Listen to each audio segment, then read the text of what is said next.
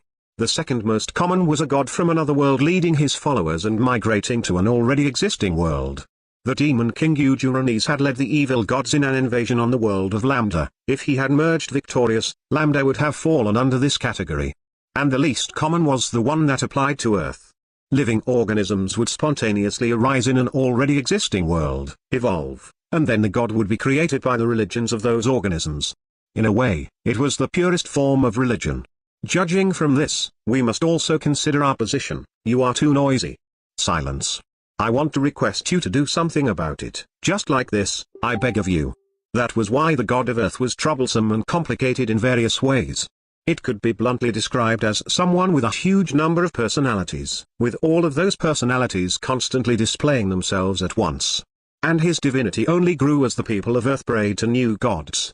And because there were so many of these personalities, this god rarely influenced what happened on the world's surface like the gods of Lambda did. It was in a state of gods and demons of different degrees of divinity being right next to each other. Their individual divinities interfered with each other, and in the end, it was only able to produce small miracles from time to time. The gods who had lost their believers and whose legends and myths had faded away would slowly disappear as if melting or fuse with other gods. But it seemed that recently, the birth of all kinds of new gods was faster than the rate at which the older gods were disappearing. Seeing that even the subjects of fearful urban legends and characters from anime, comic books and games were being added to the god, Zeruan wished he could share some of that creativity with the people of Lambda, but couldn't the god suppress its growth a little? The negotiations between the god of Earth 100,000 years ago and negotiations with the god of Origin went smoothly, but I will not have many opportunities to experience such complicated negotiations, so perhaps I ought to enjoy this. Zeruan, who was able to find enjoyment at any time, continued his negotiations with the god of Earth. Murakami Junpei was sitting on a bench, eating a sandwich that he had bought while listening to the news coming from the radio at a food stall. "Sensei, why are you still listening to that radio?" asked Tsuchiya Kaneko, who was sitting opposite him. "I told you before, didn't I?" said Murakami. "If we use the internet, there's a chance of being hacked, but if we use a radio, we can't be hacked. Also, stop it with the sensei. But sensei is sensei, right?" On Earth, Murakami had been the teacher in charge of the field trip. Also, he was the homeroom teacher of the class that Amamiya Hiroto, who was now Vandali, Naru's Narumi, Minami Asagi and Tsuchiya Kaneko were in. It wasn't wrong for Kaneko and Murakami's other former students to refer to him as sensei even after being reincarnated in Origin, but Murakami himself didn't like this. "I've never taught you guys anything in this world," said Murakami. "We're even mostly the same age, aren't we? I'll tell you this now because I have the time to say it, but just because I was a teacher in my previous life doesn't mean you should force that title on me now." Come to think of it, you wanted to be a professional athlete instead of a teacher in your previous life?" said Kaneko. "That's right," said Murakami. "Being a pro tennis player and playing internationally was my dream. I didn't have enough talent to push through my parents' opposition to it, though." If the salesperson at the food stall or other customers were to hear Murakami's words, they might have been bewildered. A sport by the name of tennis didn't exist in Origin. However, there was a sport that was played all over the world, involving hitting a ball between two people using rackets. But as the use of certain types of magic was also allowed, it was a battle of both physique and magic, so it was a sport with quite different rules from the tennis of Earth. After being reincarnated in origin and experiencing his second youth, Murakami had aimed to become a professional in that sport. Rod Corti had given him an aptitude and talent for magic, as well as physical abilities, reflexes and perception of moving objects that were superior to those that he had possessed on Earth. And by secretly using his cheat-like ability as well, despite having been an average tennis player during his school days on Earth, Murakami had become such a good player as a student in Origin that even professionals had reached out to him. But that was all in the past now. But you used to be an idol as well, right? Said Murakami. You were. Kanako gasped.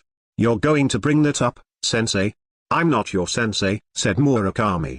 And don't make up that tone, you middle-aged woman. On Earth, Tsuchiya Kanako had been an ordinary high school girl, but in Origin, she had been a well-known idol. But rather than this being due to reasons such as her having a far superior physical appearance to the one she had on Earth, being exceptionally talented at singing, dancing and acting or being powerfully promoted by her producers, it was all due to her cheat-like ability. And this was all in the past for her as well. The reason that their dreams had been cut short was because of Amamiya Hiroto's activities. He had founded the non-profit organization of the reincarnated individuals, the Bravers, and openly announced to the world that they had special abilities. Because of this, it had become clear that Murakami and Kanako possessed powers that were different from magic, powers that couldn't be explained by the principles that existed in Origin. There was no way of proving that these two had used their powers during their matches and auditions, but with the existence of their powers widely known, they had become unable to work in their respective industries. At the time, Amamiya Hiroto had said, if we continue to only misuse our powers and that misuse becomes known, we will have too many enemies to survive in this world. Reluctantly, Murakami and Kanako had agreed. It was true that there had been some people trying to investigate Murakami and Kanako to try and figure out the secret behind their success. Murakami in particular had been suspected by other players to be using some special magic that they didn't know of. Even if Amamiya hadn't established the Bravers, it might have only been a matter of time before Murakami's cheating was discovered. And for a little while afterwards, the two of them satisfied their vanity through the Bravers' activities. They received attention by doing things like disaster relief work, and the attention and applause they got when they put on shows displaying some of their cheat-like abilities was, in a way, similar to the attention that a professional athlete and idol would receive. But two incidents shook the world and changed these circumstances. The first was the death attribute extinction incident, in which the undead at the secret laboratory in a military nation, which was now known by a different name, that had been exporting all kinds of products to the rest of the world. After this incident, the Bravers' activities and nature as an organization changed. They went from simply being heroes who rescued people from disasters to performing military activities and engaging in the killing of other human beings, things that they didn't want to be involved in. Even if they used hollow justifications like saying that they were solving humanitarian problems, or fighting wars against terrorism, it didn't change the fact that they were engaging in bloody battles to the death. And the second incident was what the media, tabloid newspapers and talk shows had dubbed the fallen hero incident, where Kaito Kanata had been murdered by Shinmari. The crimes that Kanata had been committing were not such light crimes that some might defend him as a dark hero or something of the sort. They were horrid, bloody acts that only scum would carry out. Fortunately, they had come to light because Shinmari, a fellow braver, had murdered him. By painting her as the heroine of a tragedy, the public image of the Bravers' worsening was avoided to some extent. But many began to doubt the ability of the leader, Amamiya Hiroto, to manage the Bravers. They were no longer the perfect heroes they once were in the eyes of society. And then, before long, Murakami and around 10 other members left the Bravers. He had invited those who had been his students on Earth, asking them if there was any reason to keep being heroes and deny themselves from the riches they could have for the sake of an organization that had no integrity or innocence. That was when the radio delivered news that a terrorist bombing had occurred at the Bravers' headquarters. By the way, did you manage to kill Ran and Izumi-san? Kanako asked. They've still only announced that there were many wounded. As Ran and Izumi had concluded after their deaths, this incident was a crime carried out by the 8th Guidance, the terrorist organization that Murakami and his followers had joined. They should be dead, said Murakami. The Gazer said it as well, didn't he? That those two would be killed by my hands that day. And that Ima assured us that they were dead as well. The Gazer was a former member of the Bravers who had left the organization with Murakami, or rather, been kidnapped by Murakami and his followers. She had the future prediction ability, and though she couldn't control it, it was a perfect prediction ability unlike the oracle and calculation abilities. It gave her premonitions of important, unforeseen events that involved her. But she had been unable to withstand the grotesque images that she saw in her premonitions with the bravers and turned to drugs. She was completely addicted and had essentially become a disabled person, long before Kanata's evil deeds had come to light. She had been kidnapped from the medical facility that she had been placed in, and now she was a puppet of Pluto, perhaps brainwashed, Pluto's devout follower. And Enma was one of the 8th Guidance's members. For some reason, he apparently knew the names and faces of people who had died in the past. Since he wasn't one of the people who had reincarnated from Earth, it was likely to be the effect of some kind of spell, but Murakami and the others didn't know the exact details. There wouldn't be any reason for Geyser and Enma to lie, Murakami continued. And we even used Kanata's memento that we went to a lot of effort to preserve. If we failed to kill them, it would be a big loss. Definitely, Kanako agreed. Still, I wonder what Pluto-san and the others want to achieve. I thought it was revenge at first, but they seem too indifferent for that. But then, they don't seem to be doing things out of a strange sense of justice, either. They kill people for reasons that I can't figure out, but then they go and do charitable work as well. Who knows, said Murakami. I don't know what goes on in the heads of fanatics. Well, it's fine as long as they keep letting us use them until our work is done. Having finished eating his sandwich, Murakami scrunched up the wrapping paper and threw it in a random direction. Is that a disrespectful act to avoid the oracle? Kanako asked. Was littering a crime in these areas? Yeah, you get fined for it, said Murakami. Well, you would if there was anyone enforcing it. The oracle answered the questions of its owner, Indukuya, but Murakami knew that the way it answered the questions was very inflexible. That was why these two had killed Shimada and Duran with a bomb right after committing some minor crimes, and committed minor crimes again before disappearing. And the two of them disappeared into the crowd now as well. The international terrorist organization, the 8th Guidance, was quite different to other terrorists. Their actions were entirely focused on destroying institutions conducting research on death attribute magic and murdering the researchers. And the murder of the bravers. These were selectively conducted crimes. Yes, selectively. No matter what political or religious objectives terrorists may have, the reason the amount of support that they could receive was limited was because their crimes were carried out indiscriminately. Bombs, biological weapons, poison and, in origin, magic. The victims caught up in the tragedies caused by these methods could be elderly people, children, pregnant women and even the friends, acquaintances and relatives of terrorist supporters who happened to be within the vicinity of such incidents. In some cases, the terrorist supporters themselves could become victims. This was the reason. However, the 8th Guidance was extreme in the selection of its targets. The only people it had directly killed were the employees of research institutions and the security guards, bodyguards and soldiers defending them. Only Shimada Izumi and Machida Ran of the Bravers had been killed, along with staff members who worked for the Bravers. Not a single scratch had been caused to anyone uninvolved. And in addition to business with sponsors to secure funds to keep the organization going, the 8th Guidance also engaged in philanthropic work that wouldn't yield them a single cent in profit. Most importantly, they did not desire new members. Thus, the Bravers and people of the criminal investigation organizations who were specialized in dealing with the 8th Guidance considered them to be something like a very peculiar cult rather than a terrorist organization. According to them, we're a cult and I'm the woman who founded it. An interesting way of putting it, isn't it? Said Pluto, a young girl with long black hair, wearing a white one-piece dress. She was sitting on a sunbathing chair at the poolside, talking to the white-skinned man lying on the one next to her. The man's glasses gave him an intellectual appearance, but his beard and chest hair made him look wild. At a glance, he looked like an elite businessman being served by his young Asian lover. But the index finger of his right hand was curled loosely around the trigger of a gun. Yeah, he murmured quietly. Ignoring him, Pluto continued. What's so interesting, you ask? Because I've never explained anything, warned against anything or given guidance to anyone, she said. There's no such thing as a religious leader who doesn't give instructions, is there? And I'm not a leader or guide or anything in the first place.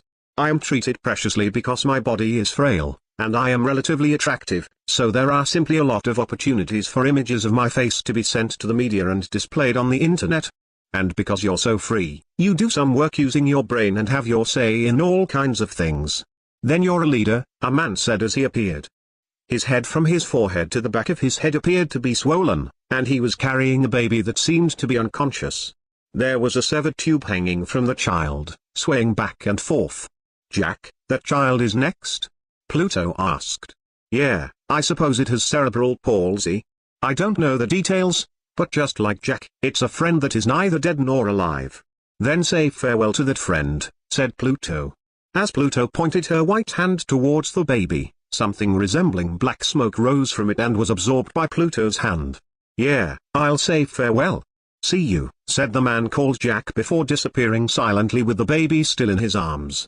Taking no notice of this, Pluto touched the face of the man next to her. As her skin made contact with his, life rapidly drained out of the man. His skin was losing its tone, his eyes were sinking into their sockets and his cheeks were becoming hollow.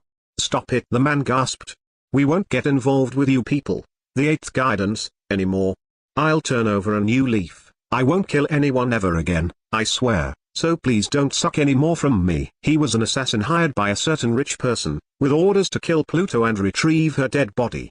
The man had been known to be a capable assassin, but now he was a weak man in the position of begging Pluto for his life. Pluto burst into laughter, as if she had heard a very entertaining joke. Foo-fa-foo, when I asked you if you felt guilt over killing people, didn't you answer that you're just a tool to be used? Since you're a tool, you don't feel guilt. The one who paid money to use you is at fault, you said. Since you admitted that you're just a tool, you can't just stop working of your own will, can you? Despair spread across the man's eyes that were watching Pluto's happy laughter, and then they became hollow. That's right, you're dead. Good night, said Pluto. Oh, he died? Asked Jack as he reappeared, showing his white teeth in a smile. But that's perfect, it looks like that child just now was the last one. Jack was known as Jack-o'-lantern.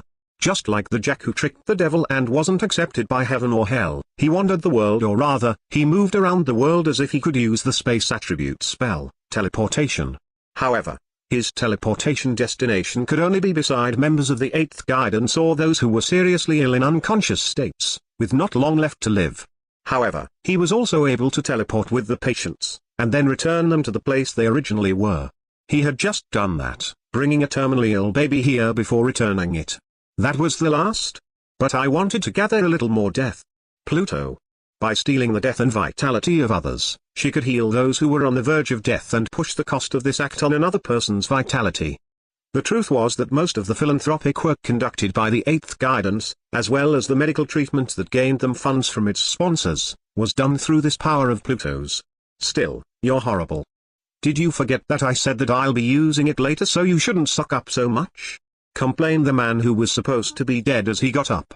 And then he moved his neck and shoulders around and made clicking noises, as if checking the condition of his body. Ah, my body's so stiff. The black assassin that I was in before, the one who used to be a marine, was in much better condition. I'm sorry, Shade, said Pluto.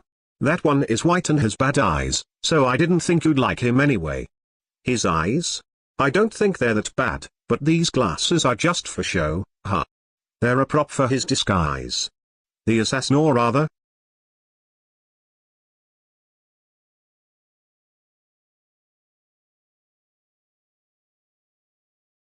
for show, huh? They're a prop for his disguise. The assassin, or rather, Shade, who had possessed the assassin's corpse, put his glasses down on the poolside table. Shade had once been protected by the Bravers and then later accommodated at a laboratory, where he was turned into a life form consisting of a mind without a body, similar to a spirit. He was capable of possessing very freshly deceased corpses and used their bodies as his own. Pluto let out a disinterested noise. You don't seem very interested, said Shade. So, what you said just now is an excuse after all. More importantly, what about the other people here? Asked Jack. Did you kill them properly? Jack is curious. Yeah, Berserk and Baba Yaga worked hard, said Shade. Valkyrie was happy, too. I suppose she'll be staying inside with Isis for a while? This mansion that included a pool did not, in fact, belong to the 8th guidance, it was the property of a boss of a certain criminal organization. This boss, whose organization was known to be a militant organization, had tried to seize Pluto's power, so Pluto and her allies had retaliated. Jack thinks that he should have stayed satisfied with paying money and having his illness cured by Pluto, said Jack. It's because of that greed that he was running a criminal organization, said Pluto. That's a narrow way of looking at it, Pluto, said Shade. After all, we're a criminal organization, too. In that case, it's not a narrow way of looking at it, it's the truth, said Pluto. We're greedy, after all. The objective of the eighth guidance was to die. After living hellish lives in the laboratory, they had been saved by codename, Undead Amamiya Hiroto, who had gone on to become Vandali. Everything the eighth guidance did was to act in accordance with his will. But Pluto and her companions had only been in direct contact with the undead for a few minutes, and they hadn't even exchanged any words. They had simply been saved, their wounds had been healed, their missing limbs restored, and even the side effects of the experiments had been removed to some extent, and then they had been set free. During all of this, the mana surrounding the undead had flowed into them, fusing with them and becoming a part of them. That was all. From these few actions, Pluto and her companions had guessed the will of the undead, combining even their own desires and delusions with it to produce what was the compass guiding their actions. They had attacked death attribute magic research facilities so that there wouldn't be any more victims like themselves. The reason they were so thoroughly selective about their targets was because the undead had limited its victims to those that it had desired revenge upon. They targeted the bravers because they had treated the undead as a monstrosity and disposed of it arbitrarily. And finally, they would die. They would die and go to the same place as the undead. That was their wish. Pluto and her companions had no idea what kind of intentions the undead had when it saved them. They didn't know whether it had felt sympathy for them, felt some kind of sense of justice, or whether it had intended to use them as pawns afterwards. They didn't know anything. The reason that Pluto and her companions were offering everything they had to the undead that had already been destroyed despite this was because for them, there was no higher being than the undead. None of the members of the eighth guidance had any blood-related family members. They were all orphans and children who had been sold, gathered at the laboratory for the purpose of carrying out research into death attribute magic. As guinea pigs, they had suffered cruel experiments, been assigned numbers and isolated in cage-like rooms. They felt grief over the changes that their bodies had been forced to undergo. No matter how much fear they felt or how much they begged for mercy, they could only listen to the footsteps of those who would ruin them. After the annihilation of the undead, they had been unable to do anything, and the bravers had sent them to international organizations to be protected. Yes, protected. They had been managed by numbers, separated from their companions that they were now aware that they had, locked up in cage-like rooms and had their bodies tampered with by researchers who repeatedly said, "This is all to help cure you," as if these words were some kind of incantation. And it was only because of the mana that the undead had given them that they had been able to escape this new hell. Justice was never applied in relation to Pluto and her companions, only unrelated people were punished and unrelated people were saved. But love was only ever poured elsewhere, no hope shone for them. Despite that, despair was always lurking nearby. Despite them being exploited for humanity's sake, they hadn't been included as members of humanity. It was as if they were foreign objects in this world, wasn't it? The sole exception was the undead. Even if him rescuing Pluto and her companions had been a foolish act in the literal sense of the word, it was the greatest sign of love that they had ever received. If they could become closer to such a being, even death would be bliss. No, death was the only bliss. But we can't simply die, said Pluto. Because that would mean throwing away the lives that person gave us. So let's fight as much as we can and kill the bravers who killed him. That's why we accepted Murakami and the others as well, isn't it? Jack hates them all except Geyser, said Jack. As Jack said, the reason they had welcomed Murakami and the other former bravers into the eighth guidance was in order to fan the flames of hostility between them and Amamiya Hiroto's remaining bravers. There wasn't anything happening behind the scenes, it wasn't a complicated, large-scale conspiracy. There was nothing of the sort. This was just the eighth guidance's plan to drag as many down with them as possible. Jack and Geyser get along well, you know, said Shade. What will we do? Are we going to spare her? Geyser hadn't been directly involved in the incident with the undead, and though she had essentially been in a half-dead state, Pluto had even gone as far as to regenerate her dead brain cells. Shade thought it possible that Pluto wouldn't mind sparing her. Considering that she was suicidal, even if they let her go, it was likely that she would go and hang herself or cut her own wrists. But Jack shook his head. Jack doesn't want to. Jack wants to take her with us. That person will definitely like her, too. He'll forgive us. It seemed that Jack wanted to take her with them because they got along well. I see, then let's take her with us, said Pluto. But you have to tell her properly that she mustn't commit suicide until then. Yeah, alright. Jack will tell her not to cut her wrists anymore, said Jack. Jack had said that the last time as well. Incidentally, Geza had made her 10th suicide attempt yesterday.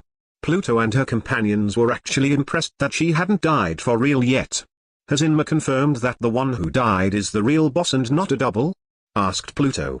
He has, said Shade. It's the real one, he said. The double died in a struggle 3 months ago. I see. Then shall we go back? After we choose a souvenir for Ryachkigel who's been waiting for us, said Pluto. Maybe the dry-cured ham that was in the fridge will do, Jack suggested. The final day that the 8th guidance desired was drawing closer. When that time comes, we'll definitely know if that dream was just a dream or something that will come true. Ah, I'm looking forward to it, said Pluto.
Chapter 113, Target Booking.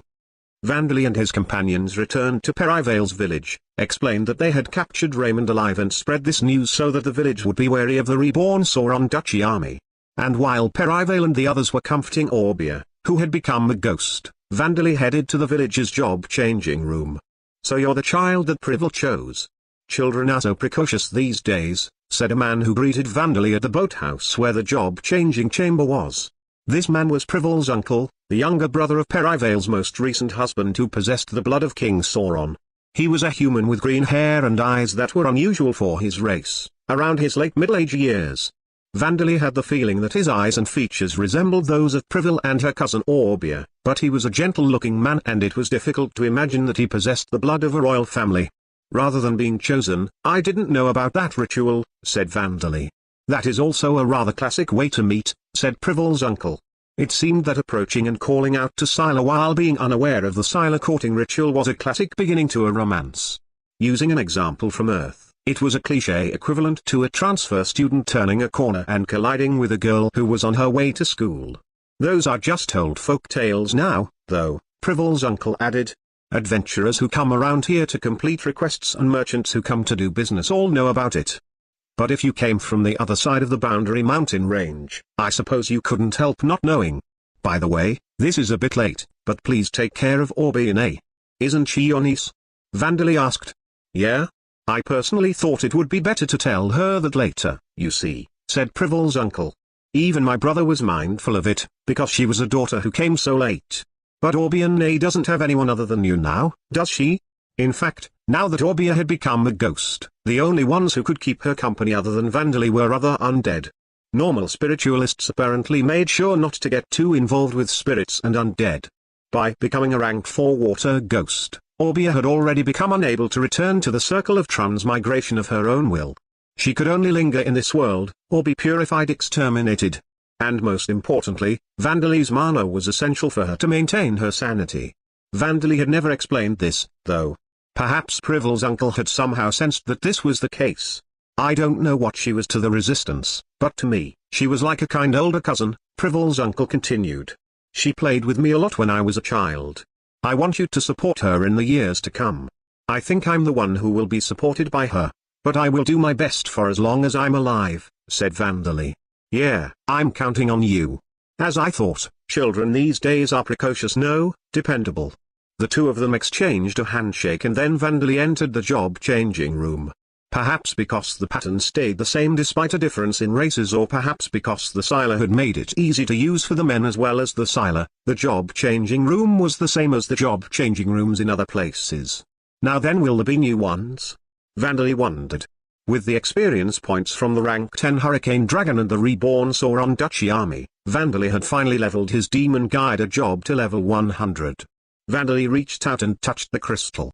Jobs that can be selected: Archenema Zombie Maker, Corpse Demon Commander, Disease Demon Spirit Warrior, Whip Tongue Calamity, Vengeful Berserker, Dead Spirit Mage, Duck Healer, Labyrinth Creator, Ordman King User, Magic Cannoneer, Golem Creator, Dark King Mage, Dark King Mage, An upgraded job for Death Attribute Mage. Maybe from the way it's written, I get the feeling that it seems more normal than Death Attribute Mage.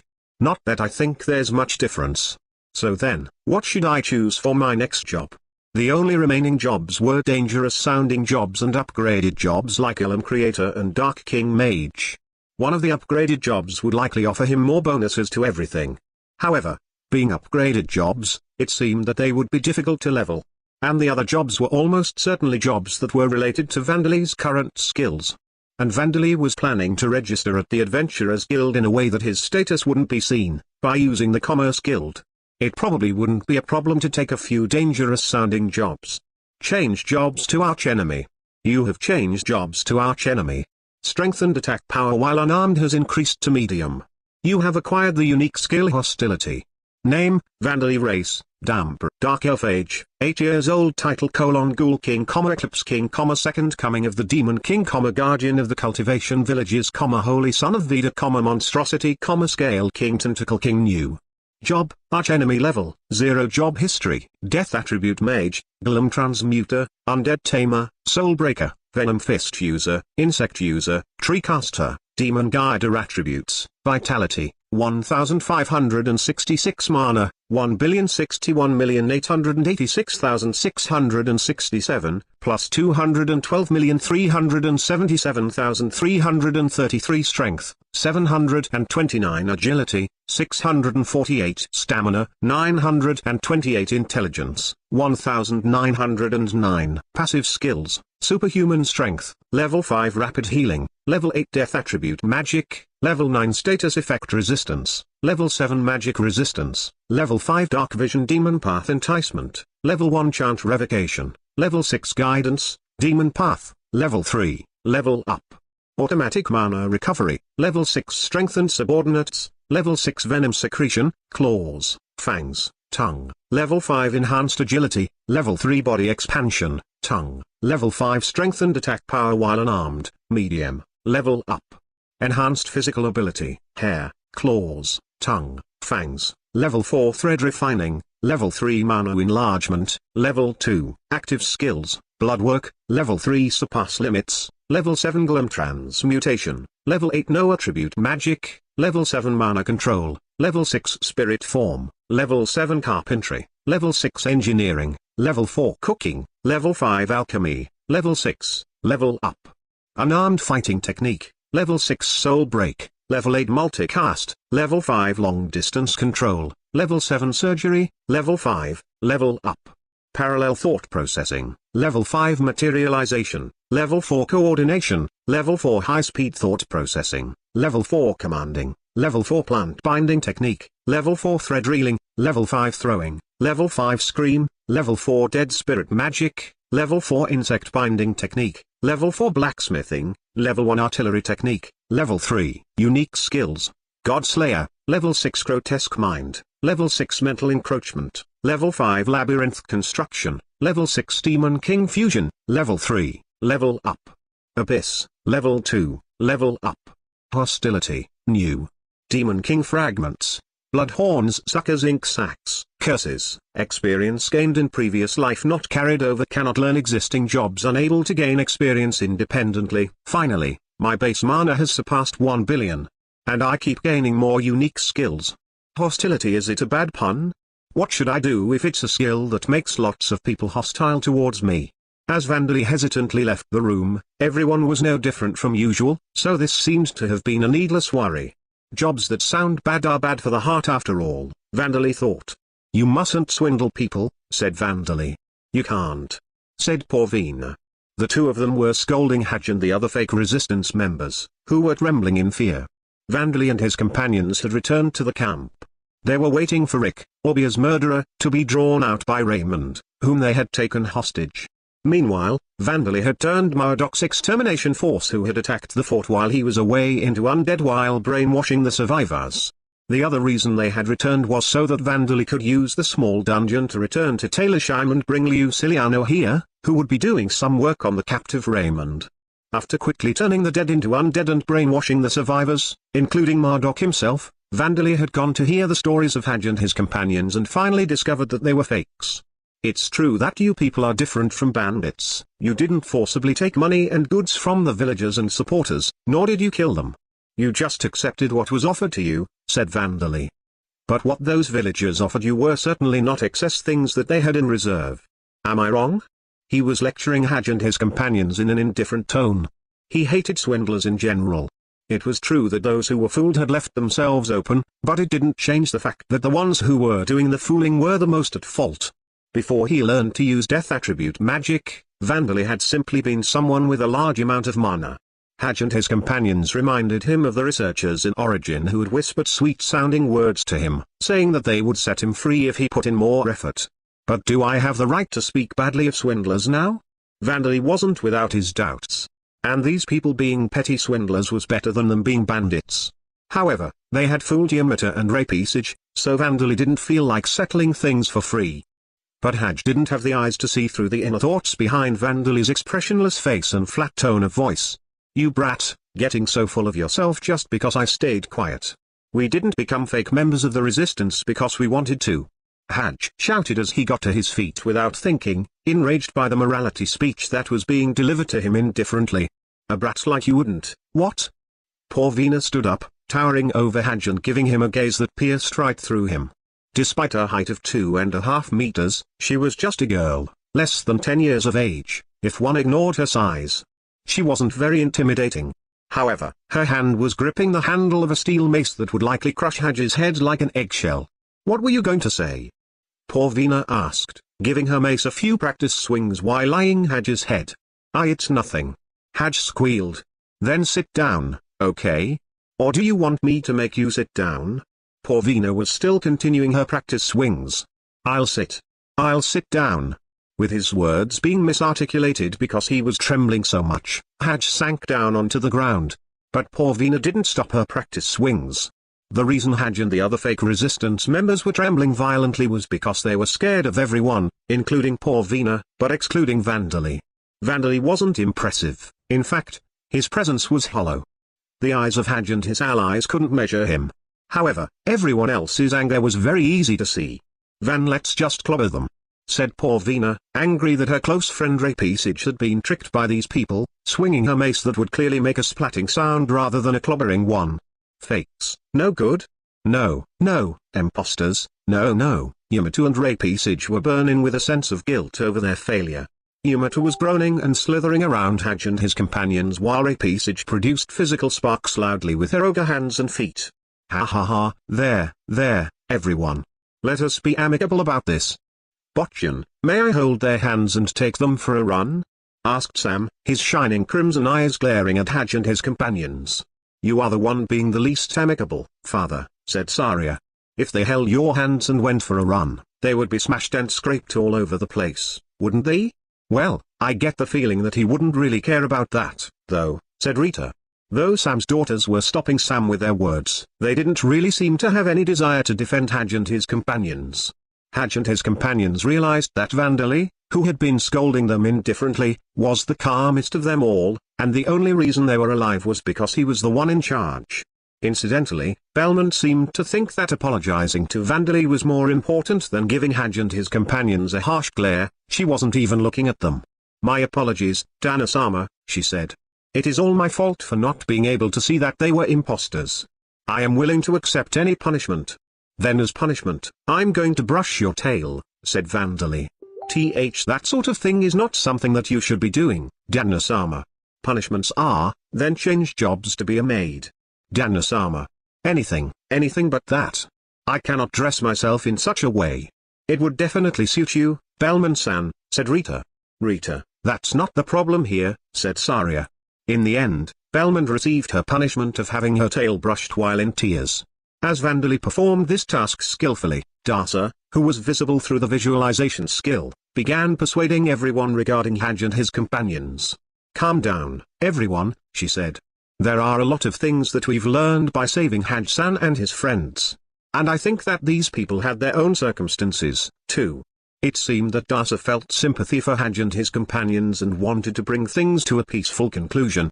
At the very least, she wanted to avoid an extreme ending like simply disposing of them. As a matter of fact, Vandali felt the same way. He hated swindlers, but not enough to kill them without reason.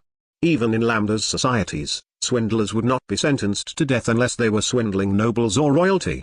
Though it depended on whether they could pay the required fines to their victims, they would normally become criminal slaves for a set period of time. It didn't seem as if Haj and his companions had been making money in a vicious manner, and apparently, their punishment would normally be becoming slaves for 1 to 3 years.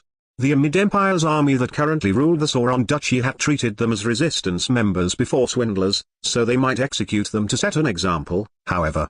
Well, we've learned that Chezer's younger brother is actually at the nearby fort, and since you went through hard times because you had no jobs, it's not like I don't feel any pity for you, said Vandali as he continued brushing Belmond's tail with a brush made of his own threads. He looked over her trembling shoulder and directed his gaze at everyone who wasn't participating in the argument. Not at the unconscious Raymond, but at Privel, Orbia and the others who were a little further away. They were discussing something with serious expressions on their faces. What should I do? I'm seriously lacking in fighting strength, said Privel. The only one smaller than me is Porvina-chan, you know? I'm maybe a little smaller than Saru-chan and Rita-chan, I suppose? Said Orbia. Ah, but now, if there's water, I can make them as big as. It's all right, Privel, one of the Sila guards reassured her. You still have a future ahead of you, don't you?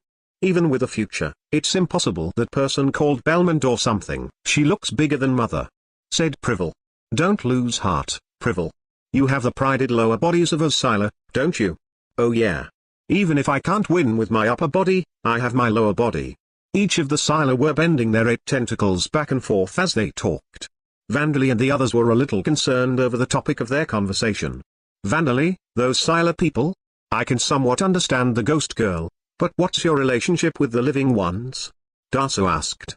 That's Privel, whom I carelessly proposed to due to cultural differences, and her guards that protect her, said Vandali. Come to think of it, he had forgotten to ask the names of the Sila guard and Isans. I see, said Darsa.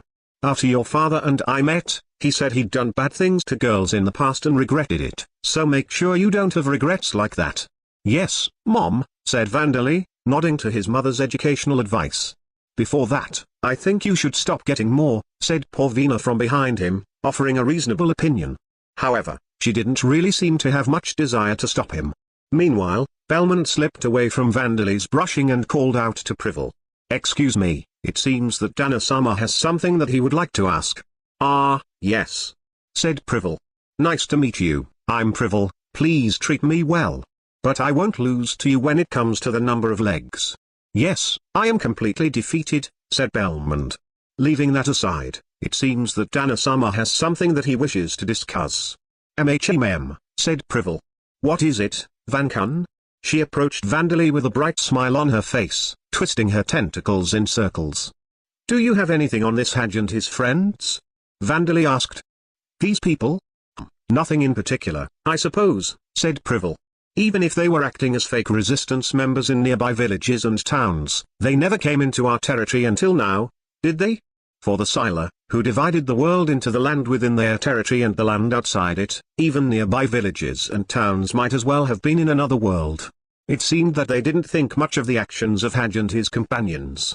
Well, we do think that it's troublesome that they fled into our territory, but that's because they were being chased by those guys from the extermination force, said Privel. If it was up to the chief, wouldn't she just let them go and pretend it never happened? Said Orbia. Since she probably wouldn't want to end up technically handing the resistance over to the Empire's army. I see. That's an excellent way to not make any poison or medicine out of it, said Vandali, turning his gaze back to Haj and his companions. For now, it didn't seem as if they would be killed, so they looked quite relieved.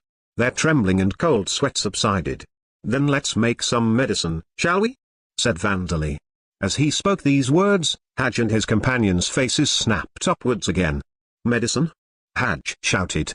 No way, I'm begging you, our livers and hearts can't be used as medicine. No, it's just a figurative expression, said Vandali.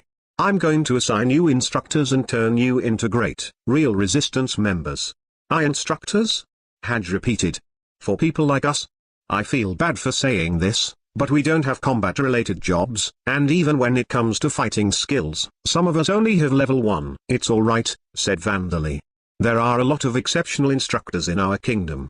If Haj and his companions wore the living armors of the former Red Wolf Knight's order in Tailorshire and trained diligently, they would probably be born anew within a few months.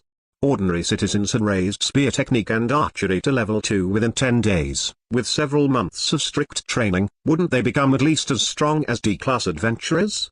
If not, they would just need to patiently keep at it. That's like a dream come true for us, but is it really possible? Haj asked. Can people like us become real resistance members? Unfortunately for you, you have no say in the matter, said Vandali. You won't be able to return home for a while. I'll prepare paper for you, so if there is someone you would like to write letters to, please do so. What do you think of this?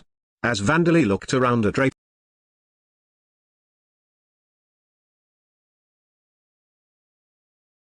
Please do so. What do you think of this?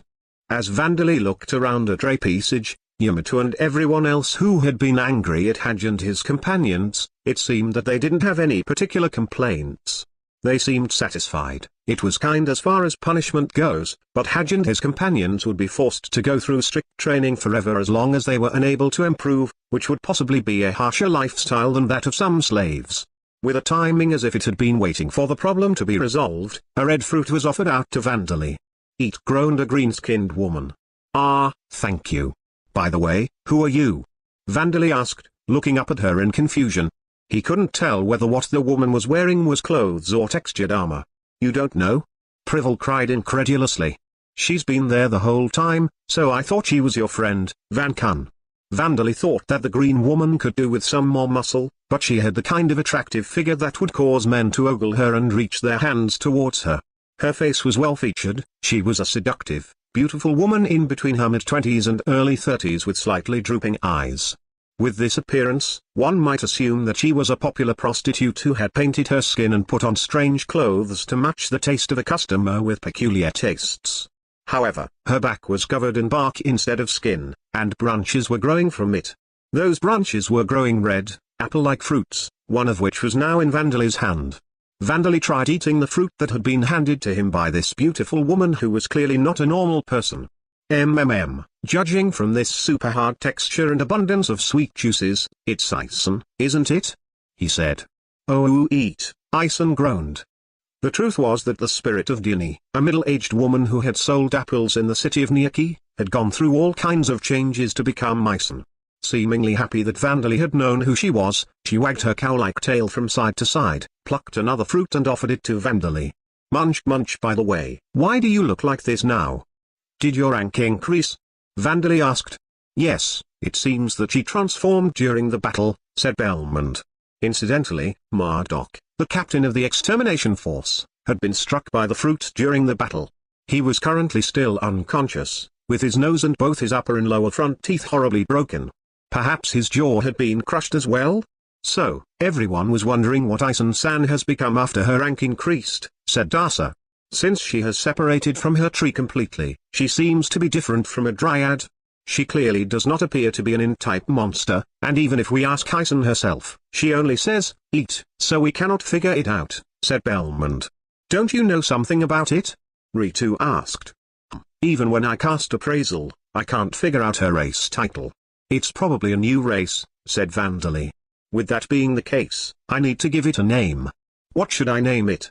Vandali thought, and then he suddenly remembered a story about fairies that he had heard from a researcher's spirit in Origin. Looking at Ison again, Vandali thought that many features of her appearance matched that of those fairies. Some parts were different, and those fairies didn't have fruits growing from their backs, but that didn't really matter. Well then, Ison, your new race title is Skogsra, said Vandali. Having been given this race title, Ison wagged her tail happily. Why isn't there even anyone watching the base? a man of the resistance, the last surviving subordinate of Rick Paris, was breathing heavily as he looked around in shock at the temporary hideout, which was empty. This was only a makeshift hideout of tents, with traps set all around in place of camouflage and alarms, but there should have been at least 2 people staying behind to watch it at all times. The plan was to set up the hideout here so that Raymond could go around to persuade the chief of each Sila village. The plan was for Rick and his men to stop their sneaky acts and hide while that was happening. There was no mistake about it. Despite that, not a single person was here, let alone Commander Raymond Paris. There were no signs of damage, so it didn't seem as if the hideout had been abandoned after being attacked. But this is bad. A voice shouted. A man rushed towards the hideout, looking badly injured.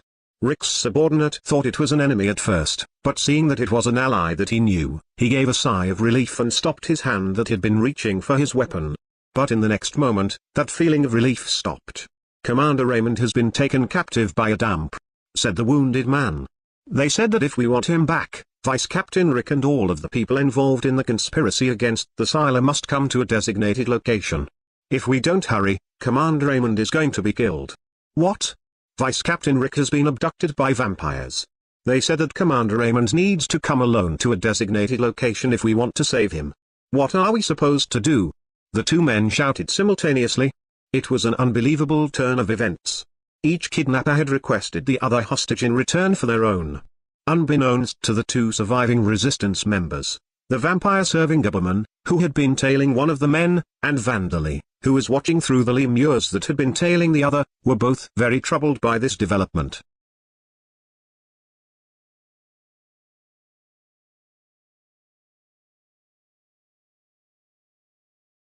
Chapter 114, The Trojan Horse Plan and the One Whose Left Hand I Have. A strange scene was unfolding in a vast underground church with rows of thick pillars. Kill me. Wasn't that your goal? Iris Bearheart spat at the old man before her. She had been forced to wear only a thin piece of cloth that would have reminded Vandali of a surgical gown. For someone who was called the Liberating Princess Knight, leader of the Sauron Liberation Front, this is quite the cheap show of courage, said Gubberman, one of the pure-breed vampires who worshipped Hukaka, the evil god of joyful life.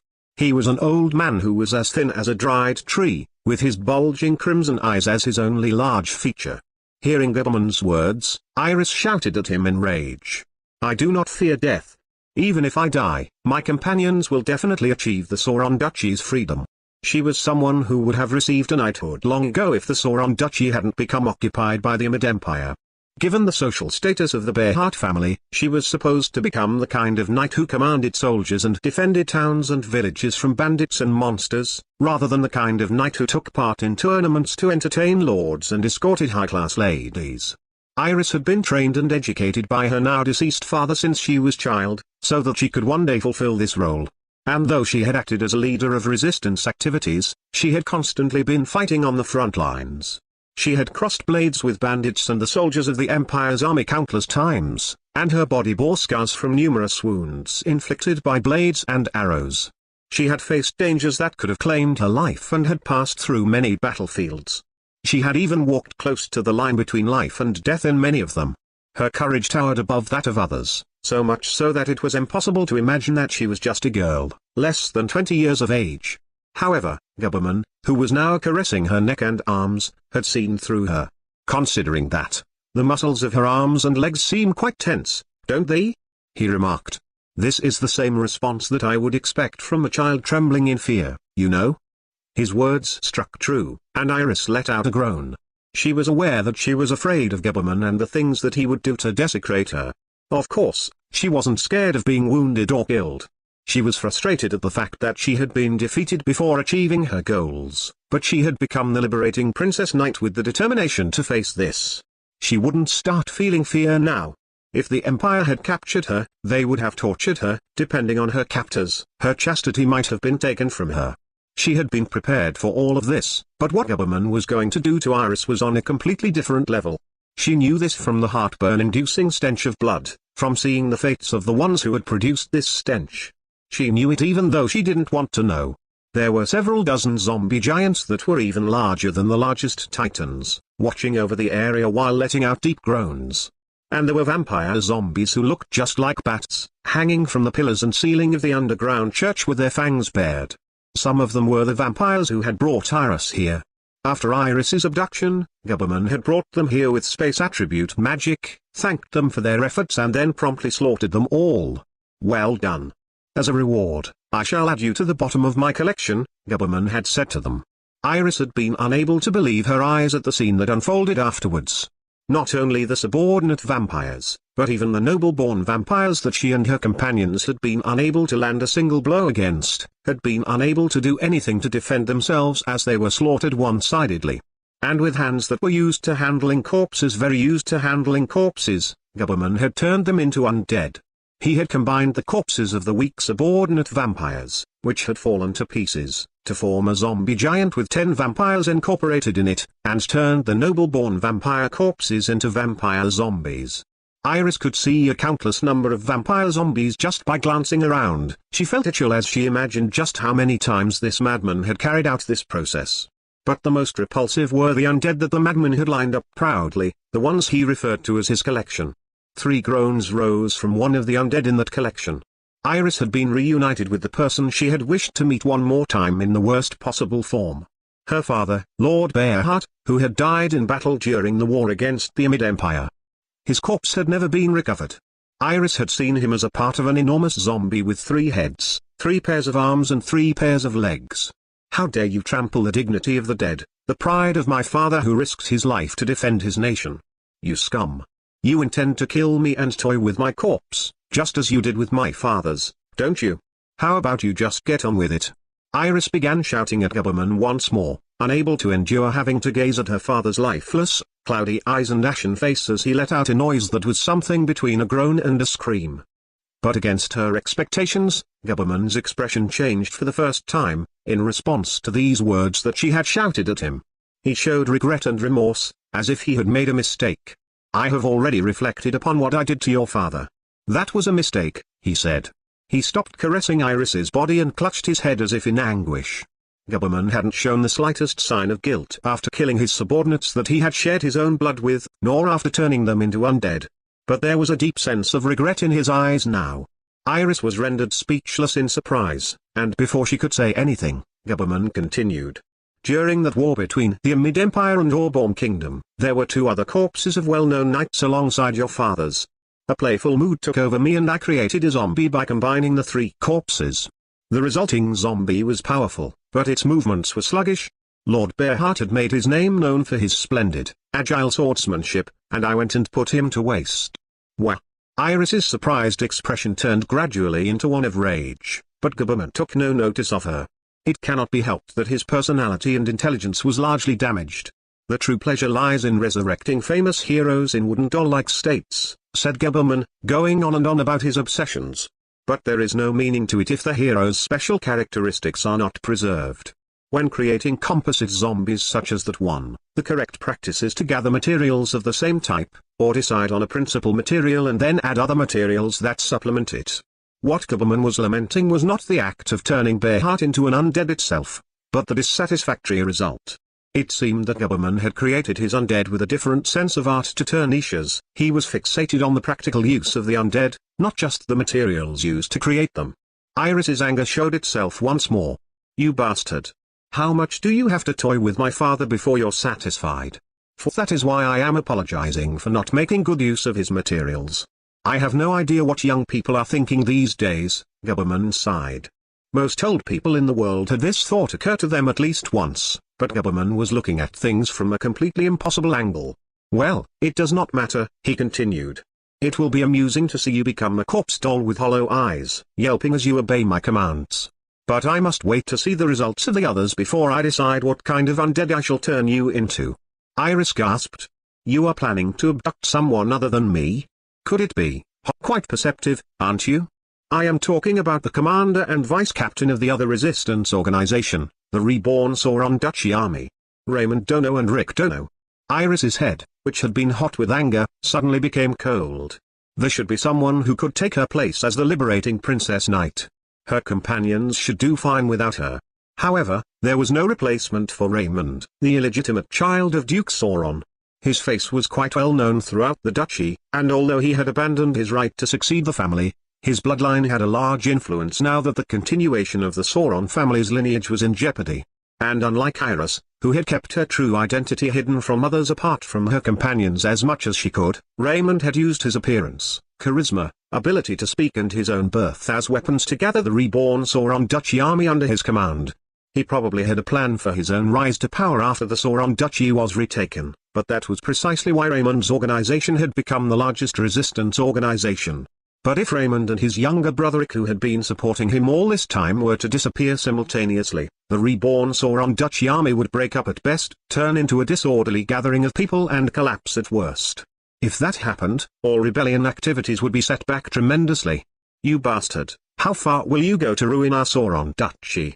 I do not know whether you can call it yours, but I do not care what happens to the Sauron Duchy, said Gebelman. After all, the world of you creatures who do not even live more than a few hundred years is like a fleeting dream. Your nations are created and destroyed numerous times during the time it takes me to admire my collection. They are but sandcastles at the shore, are they not? For Gebelman, who had lived for 100,000 years since the age of the gods, the nations of people who lived for less than 1,000 years were, just as he said, like dreams or sandcastles. Curse you! Iris muttered. Now then, it is time, said Gebelman. I am looking forward to seeing whether you become an undead on your own or part of a resistance trio undead. The vampires who had captured Rick were taking care of his basic needs while keeping him bound, blindfolded and gagged. He probably won't die within a day or two, but it would be problematic if he gets weaker by the time we take him to Gebelman-sama, Miles Rouge had told the subordinate vampires. Rick was treated quite roughly, but thanks to the treatment that he was receiving, he wasn't suffering from dehydration. The food he was given was a liquid made by boiling cut-up pieces of dried meat and vegetables, and it tasted worse than anything he had ever eaten, however. And after a short while, Rick noticed that the vampires were arguing fiercely over something. How did it come to this? Why? Why at a time like this? Miles, what do we do? What are we supposed to do now? I've only lived for 200 years, I don't want to die. It's obvious what we're going to do, isn't it? Said Miles. That plan, we're going to pull off that plan. We don't have any other choice. What? I don't want to do that. How can we discard our pride as vampires? Then do you want to die? You want to die, don't you? Whether you want to be killed by Gebelman-sama, killed by the Damp or killed by me, decide right now, you selfish boy. Miles shouted. The chaos that looked as if it would develop into full-blown discord between the vampires reached Rick's ears. They were being so conspicuous about it that Rick wondered whether it was some kind of trap, but after this conversation, it seemed that all of the vampires had gone somewhere except for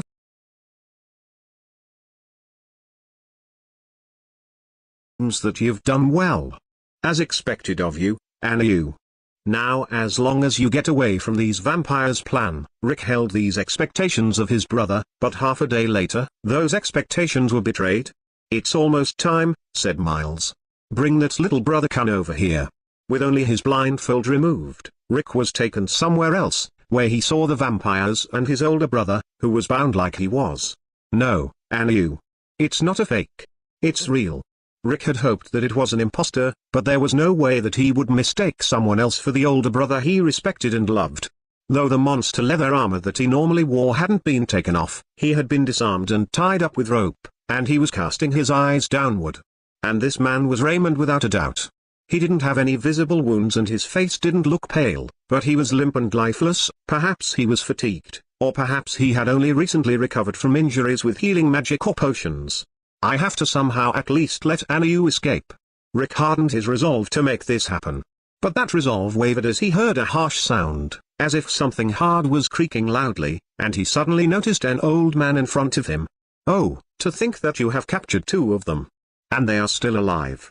Cackled Gebelman, his eyes so wide open in delight that it looked as if his eyeballs would fall out of their sockets. Rick was an exceptional individual, but he wasn't a superhuman like an A-class or an S-class adventurer. He could only fall to his knees at the sight of this sinister being. Well done, Miles. I am proud to have you as my subordinate, said Gebelman. Ha, ha ha. It is an honor to receive your praise, said Miles. But there is a faint smell of blood coming from Raymond. It seems that his vitality has been depleted a little, too. That is, I am terribly sorry. When we captured him, he put up more of a resistance than we expected. But we have healed all of his wounds. Miles said hastily, his face remaining stiff as he spoke. Well, it does not matter, said Gebelman. He does not seem to have any visible injuries, and I did not expect you to capture him without harming him. If he were to punish Miles and those under him for their ineptitude, it was possible that some of them might escape. He would have to bring them to the underground church before using them as materials. Now then, we will be teleporting. Stay still. Gebelman recited an incantation, and with another harsh, creaking sound, they were in the underground church that contained countless undead and the restrained Iris.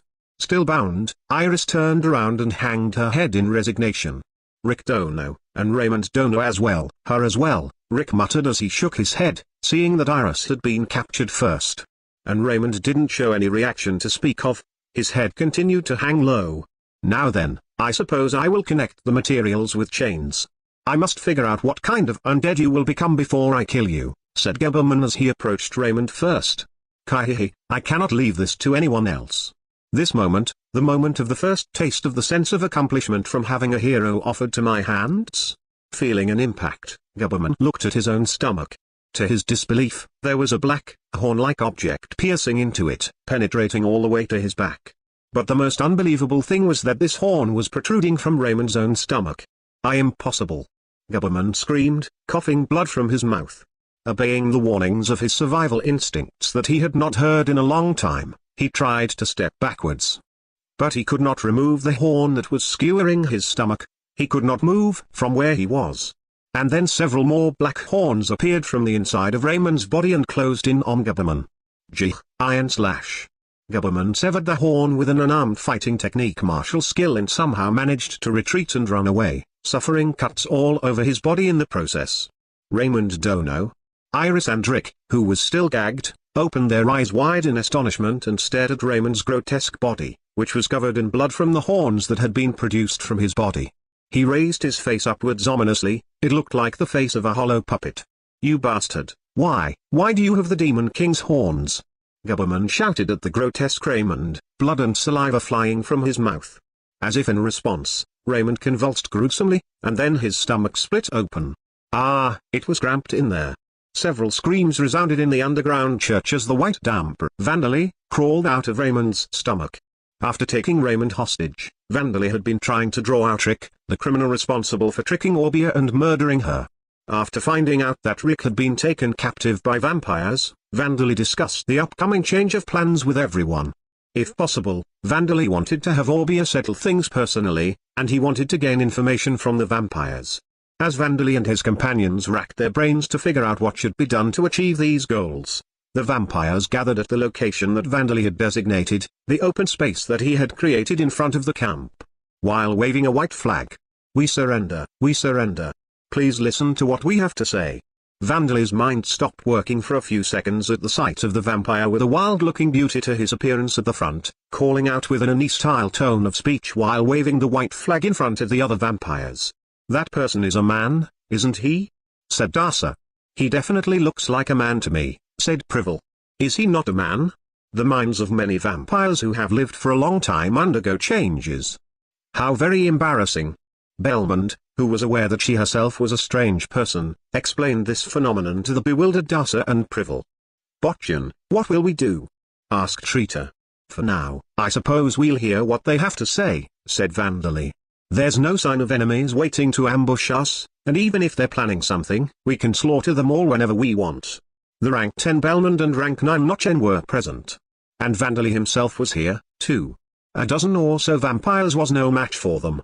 Of course, I don't mind killing them without listening to them and then extracting information from their spirits afterwards, but since Rick isn't here, it's probably best to deal with them peacefully for now, Vandali thought as he stepped outside Nochen's walls with Belmond to hear what the vampires had to say. And then the vampires, Miles and his followers, all began begging for their lives and explaining the situation. Please spare us, at this rate, we're going to be killed by that crazy bastard Gebelman. We weren't involved in the incident where your father was killed. We're telling the truth. Miles pleaded. We offer you Rick Paris, whom we've captured alive. We'll tell you information about Gebelman and whatever else you want to know. So please, just spare our lives, said another vampire. We'll offer you anything else we can. We'll become your subordinates or servants or anything. Miles added. We just don't want to die. The plan that Miles had mentioned was, to put it plainly, for the vampires to offer everything and plead for their lives. It was a horrible plan that involved trampling over their own pride as noblemen of the night. It was no wonder that some of the other vampires had objected to it. However, the reality was that they were in a position that they wouldn't survive if they did not do this. Since Vandali had already captured Raymond, Miles and his followers would need miracle after miracle to occur if they wanted to abduct Raymond. They would be killed first. In fact, since they had already abducted Rick, whom Vandali and his companions were targeting, it had been highly likely that the vampires would be attacked and killed if they didn't run away. But if they gave up on acquiring Raymond, Gubberman would see them as having failed their mission and kill them. They couldn't rely on getting an ounce of support from the other vampires who served Gubberman, and asking for help from Berkine's group would have been downright stupid. They were vampires who worshipped the same evil god, but since they belonged to different factions, they were competitors. They couldn't expect kind treatment from each other. But with that said, abandoning everything and fleeing was dangerous, too. They would probably be able to hide for a while, but the connections in the underworld that they had been using up until now would become unusable, so it would be difficult to survive for a long period of time. Even if they were lucky and could find a place where they could settle down, if Berkine or Gubberman's subordinates found out where they were one day, they would be murdered for being traitors. So then, perhaps fleeing the Barngaia continent altogether and moving to a different continent was a better choice, but this would be a reckless decision as well. Other continents had vampires worshipping other evil gods marking their territory. Miles and his companions would be outsiders, hoping that there would be a place for them to survive. There was a gamble with unfavorable odds. That was why the option with the most hope for Miles and his followers, the option that they would never choose under normal circumstances, was to surrender to Vandali and beg for their lives. I see. I understand the situation, said Vandali. Depending on your cooperation with us and how you work for us, we might take you in. This choice had actually been quite effective for Vandali. The things that Miles and his followers were offering, namely Rick and information on Gubberman, were things that Vandali could obtain even after killing them. However, the plan that had just occurred to Vandali had a high chance of failure if Miles and his followers didn't cooperate. But on the other hand, if they cooperated, it had a high chance of success. And Vandali believed that he shouldn't kill people if there was no reason to. To him, Miles and his followers, who had begged for their lives with everything they had, were not people that he should kill. It seemed that they hadn't been involved in the execution of his father Velen, either. Vandali had already heard the story from the vampire responsible for that before breaking his soul, and there certainly hadn't been a vampire with an Ani-like tone of speech mentioned. Sparing their lives in exchange for their cooperation was probably the right thing to do. Really? Leave it to us, we'll cooperate with you on anything you need, said Miles. Now then, I'm going to give you an outline of my draft plan for killing Rick Paris and Gubberman, and taking back Taylorsheim's heroes who were stolen by Gubberman, Zandia and Gina, said Vandali. The vampires, including Belmont, choked in disbelief. Miles and his followers knew that Vandali had already defeated Turnisha, someone who was Gubberman's equal. Belmont had been present at the time. But even they were surprised by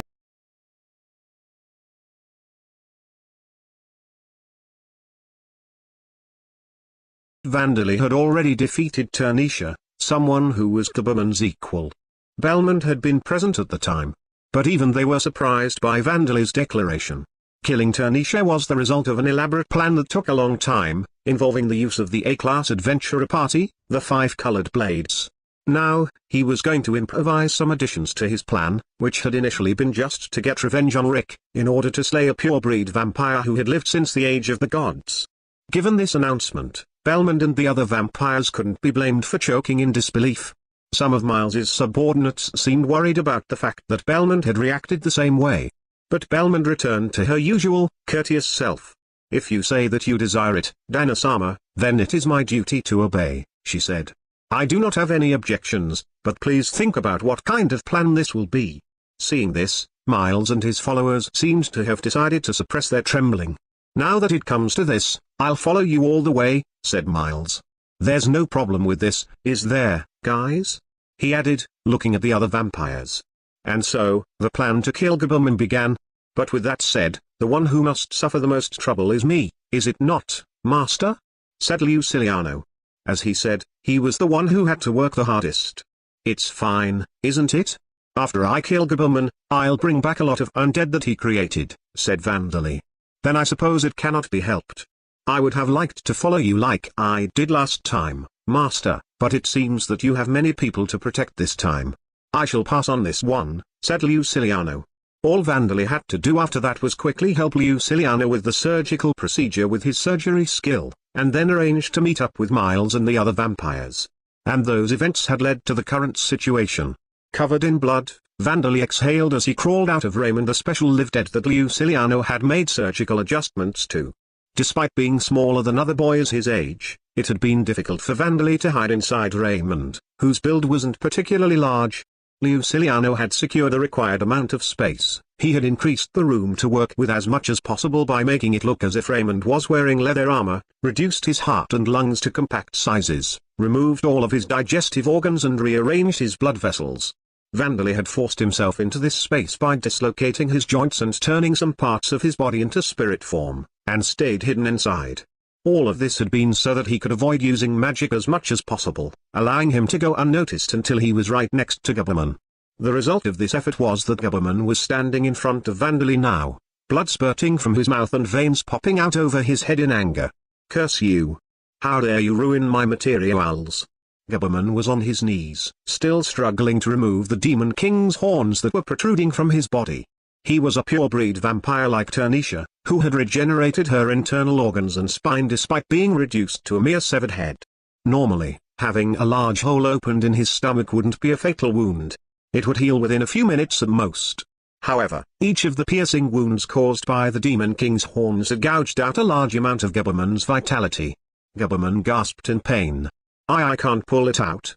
The Demon King's horns couldn't be removed, even with the superhuman strength that didn't match his thin arms that resembled withered branches. The surface of each of the Demon King's horns had numerous Demon King's suckers growing on it. The suckers had attached themselves to Gabberman's flesh, organs and bones, firmly fixing themselves inside his body. Even a nearly invincible pure-breed vampire wouldn't be able to easily tear out his own organs and spine. But it seemed that the undead-obsessed old man was far more displeased with the fact that the materials that he had almost obtained had been ruined than the damage he had suffered. You bastard, how dare you turn my corpse, my hero, into such damaged goods? He screeched. MMMPH. MMMPH. Rick, who was still gagged, was screaming something. Tears were flowing from his bloodshot eyes, and though his screams were muffled, they sounded pleasant. It seemed that he was incredibly shocked by the sight of his older brother, who had collapsed onto the ground now that the inside of his body was hollow just as Vandali had planned. But disposing of Rick would come later. Miles, said Vandali. Yes. We're falling back, guys, said Miles. He and the other vampires had been dumbfounded at the sight of Gabberman, someone who had always been an absolutely powerful figure to them, vomiting blood and suffering. They snapped into action in response to Vandali's words. Take that woman with you, Vandali added, pointing at Iris. Certainly. The vampires picked up Rick, who was thrashing around, and cut the chains binding Iris with their axes and claws to carry her off as well. You bastards, you betrayed me. Prepare yourselves. I will kill every last one of you and turn you into undead. Gabberman screamed upon realizing that his subordinates had betrayed him. Shut up, you crazy old man. Looking at all the vampire zombies around, I can tell that we would have met the same fate whether we betrayed you or not. We couldn't keep up with your silly nonsense anymore. Miles shouted back. His words were completely reasonable, but it seemed that all logical thought had already fallen out of Gabberman's mind. Curse you, splitting hairs over such a trivial matter. Gabberman cursed Miles over something completely unreasonable before turning to give orders to the subordinates that would never betray him. Undead, slaughter them all, he commanded. Gabberman had lost half of his sanity, but he didn't expect rank 5 and 6 undead to be able to do anything against Vandali, who used the fragments of the Demon King. As long as they could slow him down a little, that would be fine. His subordinates were simply products to be recycled, so he would feel no loss even if they were destroyed. The zombie giants and vampire zombies groaned as they began moving. Vandali stayed where he was. Gabberman's improvised handmade undead approached Vandali, but then they turned around. And then they bared their fangs at Gabberman and roared at him threateningly. Why are my undead, even if I did improvise their design, why are the undead that I created myself? I can tame undead, said Vandali. What did you say? This fact was common knowledge for those who knew Vandali, but for Guberman, this was an astounding situation. He had killed most of his subordinates in fear that they would betray him, but he had been betrayed by the undead who should have been completely obedient to him. It was as if he had simply supplied Vandali with more forces of his own will. "But it doesn't seem like I can tame all of them," said Vandali. "This is a rare situation, so I'm a little surprised." There were some undead who hadn't left Guberman's side. Undead that emanated a presence that indicated that they weren't ordinary undead, equipped with magic items. "Yes, that's right. My beloved ones are here. Now then, lend me your strength," Guberman commanded. Lord Bearheart, a handsome young man wielding a spear, a female Titan priest and a female Titan mage girl. And there were several other undead heroes with them. Their power was much less than when they were alive, but the average noble-born vampire would be no match for them. Even Miles was watching with a pale face, holding his breath. But rather than feeling threatened, Vandali felt happy at the fact that he had found the ones that he truly needed to protect. Zandia and Gina located.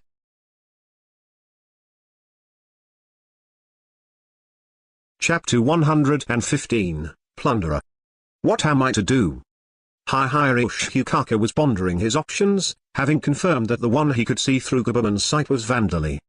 No matter how much he thought about it, Guberman's chance of defeating Vandali was less than 10%, in fact, it was questionable as to whether that chance was even 1%. Now that the Demon King's army had lost its powerful central figure, the Demon King, its remaining evil gods didn't have a community through which they could exchange information and cooperate with each other. Some of them might form alliances with their own self-interests in mind, but that was it. Therefore, Hikaka was unaware that Vandali had already defeated a monster with the divine blessing of Luvsful, the raging evil dragon god, and his spirit clone, in the southern region of the continent. But Hikaka had noticed that Luvsful had fled the continent's southern region. That event was probably not unrelated to this dump. How much stronger had Vandali become after pushing the weakened Turnisha to the brink of death and stealing her fragment of the Demon King? I shall measure him by using up this broken body of mine. The minds of the undead were muddy. These artificially created undead had been made like this to begin with. In the midst of that obscure mess, in which their own consciousness was mixed in, the order of their creator, Guberman, was the only thing that resounded clearly. That was why the undead instinctively obeyed his orders. But the moment they saw that, Guberman's voice had become terribly unclear for them. And then the vampire zombies and zombie giants gathered around Vandali, as if it were only natural. They had no awareness of having betrayed Guberman. Gathering under Vandali's command was just as natural for the undead as their own arms and legs obeying the commands of their brains. But the undead heroes that Guberman had made through special methods remained on his side. See come, I may support Sherma Mage. It seems that the demon path enticement that I'm always letting out unconsciously can't overcome the obsessions of a madman that have carried on for tens of thousands of years, said Vandali, dropping his shoulders in disappointment. Phew ha ha ha. So it would seem. You appear to have a special skill, but it seems that it is not enough to steal the undead heroes that I have taken great efforts to create. Guberman gloated. But there were about 40 undead heroes around Guberman. Meanwhile, Vandali had over 100 undead gathered at his side. The situation looked clearly favorable for Vandali. And blood was still dripping from the black horn that was still embedded in Guberman's stomach. What is he doing? Can't he just push through with the numbers advantage? Murmured one of Miles's subordinates. You idiot, try thinking a little harder, said Miles. He was still holding Iris, who was watching the situation quietly. Even if he wanted to rely on numbers to suppress the undead heroes, the ones that Vandali-Sama has with him are the mass-produced type. They are nothing but small fry for Guberman, since he can wipe them out with a swing of his claws or a single incantation. No matter how many of those Vandali-Sama has, it's pointless. I see, said Miles's subordinate. In other words, this battle is hopeless, Iris murmured. For some reason, she was watching the scene with a tragic look in her eyes. No, I haven't said anything like that, Miles said to the woman in his arms. The look in Iris's eyes didn't change. It seemed that she had interpreted Miles's words as a poor attempt to comfort her. I don't know who that child is or what his objectives are, she said. From Iris's point of view, Vandali and Miles seemed to be trying to save her. But they had used an absurd method to accomplish this, killing Raymond and utilizing his corpse as if it had been only natural to do so. She had no doubts that they were Guberman's enemies.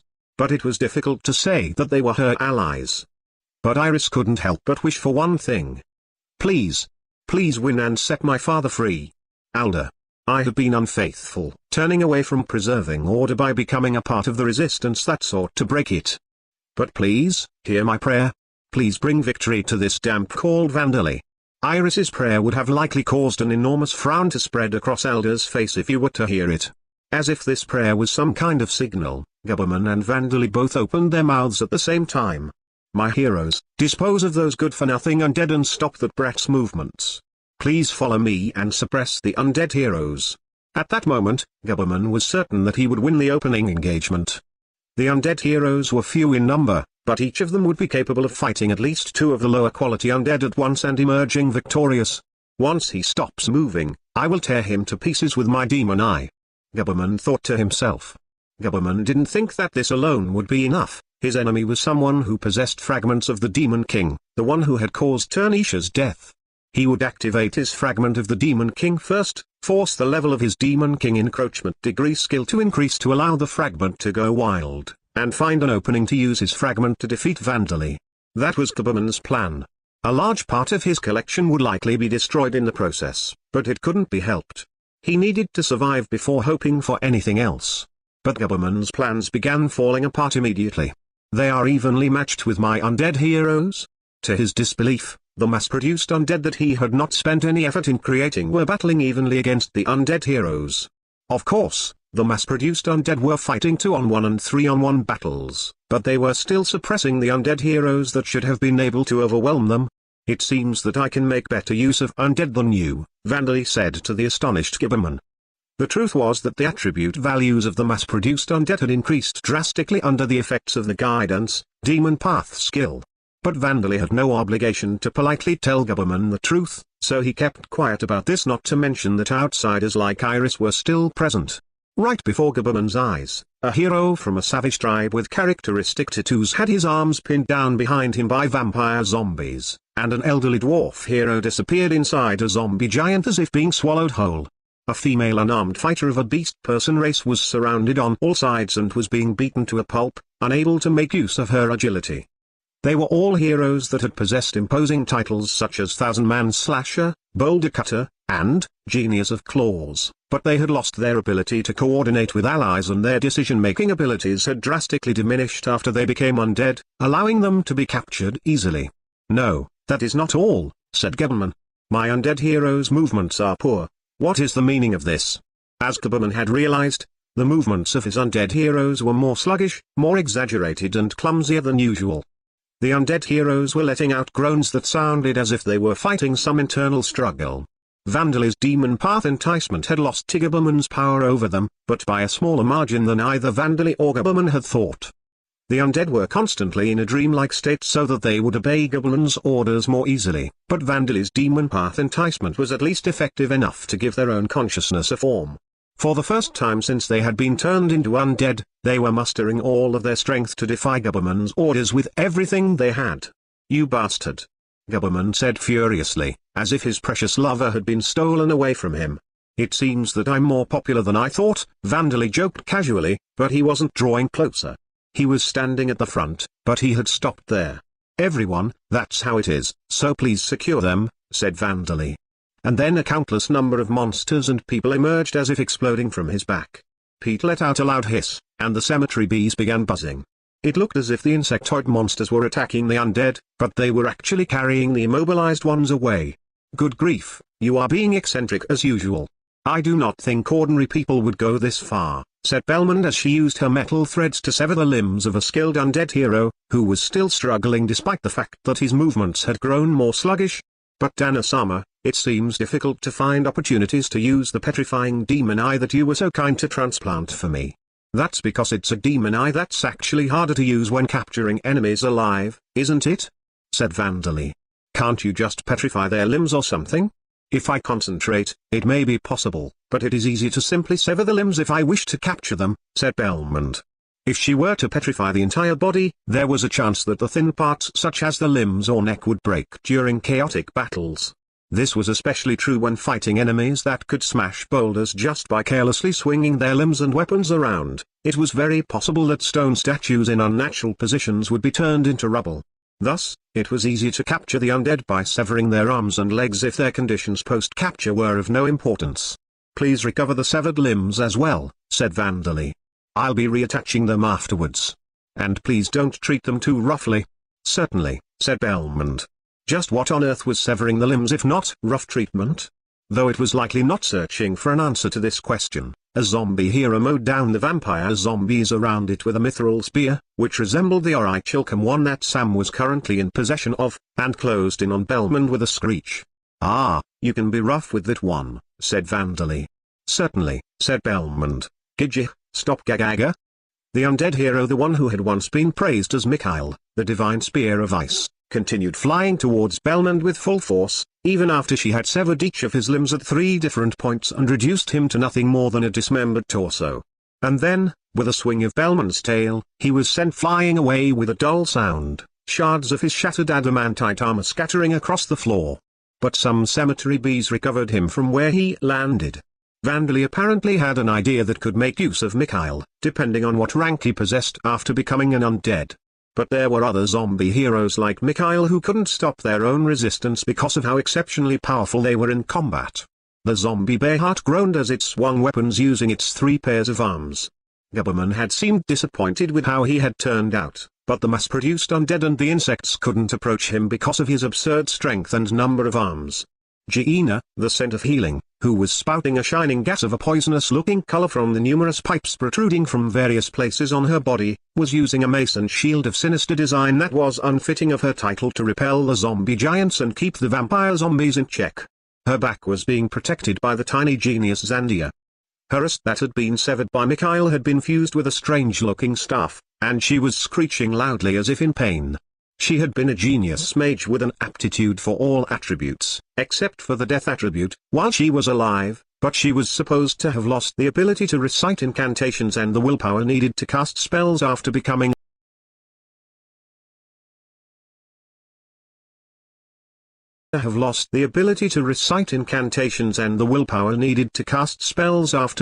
an undead. Despite this, through some unknown principles, she was releasing spells from her staff. All of them were simple, elementary-level spells such as Flame Bullet, Wind Blade, Earth Spear, but each swing of the staff released another spell, repelling Vandali's monsters. There were about 10 other undead that were resisting stubbornly as well. "Now then," Vandali began, "I will not let you steal any more of my collection." Even if Gubberman was willing to sacrifice his undead himself, it seemed that he was unable to endure having them stolen by the enemy. He attacked Vandali, who had stopped moving, with the demon eyes of destruction. Vandali reflexively raised his 2 layers of defense, the magic absorption barrier and the impact negating barrier, but this made Gubberman certain that his attack had succeeded. The effect of the demon eyes of destruction acted directly upon the target within its vision. Whether there was a sheet of glass or a magical barrier in front of its target, it made no difference. As long as Gubberman could see the target, the effects would not be blocked. Vandali had been unaffected by Eleonora's charming demon eyes, and he hadn't been exposed to the effects of the petrifying demon eye. Because of this, he had been negligent in preparing a defense for demon eyes and put too much trust into his barriers. There was no response from danger sense, death, but sensing something unusual, he hastily turned the floor into golems to use them as a shield. But it was too late. Of course, Belmont and the others who were fighting the undead heroes behind him wouldn't make it in time to save him. "Now explode." Gubberman cackled. The image of Vandali that Gubberman saw twisted and then burst, painting his entire vision red. "Jaiwa!" Gubberman screamed. "That hurts," said Vandali. Gubberman was clutching his ruptured eyeballs. Meanwhile, Vandali had suffered lacerating wounds from which he was bleeding, and though they were not deep wounds individually, they covered his entire body. "Your Majesty?" cried Princess Livia. "Hey, are you all right?" Orbia shouted in concern. The 2 of them had been instructed to be on standby, but they showed themselves after seeing Vandali being injured for the first time. Vandali turned to them, dropped his shoulders and shook his head. "Mentally speaking, I'm not all right," said Vandali. "I let my guard down. Even though I've been improving myself and training hard to be prepared for danger. You're covered in blood. What about physically?" Princess Livia asked. "The wounds have not reached my bones or organs," Vandali told her. "My muscles and tendons have been severed in several places, But that's all. I'm so embarrassed that if there was a hole, I'd crawl into it. I need to do some serious reflection. In truth, the fact that Vandali had almost died because he had let down his guard had caused more damage to him than the wounds themselves. But how had he managed to suppress the effects of the demon eyes of destruction to this extent and reflect it back to Gabaman? Judging from the sensation, I feel like a skill activated. This is the effect of the Abyss skill, maybe? As Vandali had instinctively sensed, this was the effect of the Abyss skill. This skill, which stared back at those who tried to peer into its owner, countered effects such as demon eyes that activated through looking at the target. Jaiwa. My eyes, my eyes. Gabaman was shouting words resembling those of a certain captain as he writhed in agony.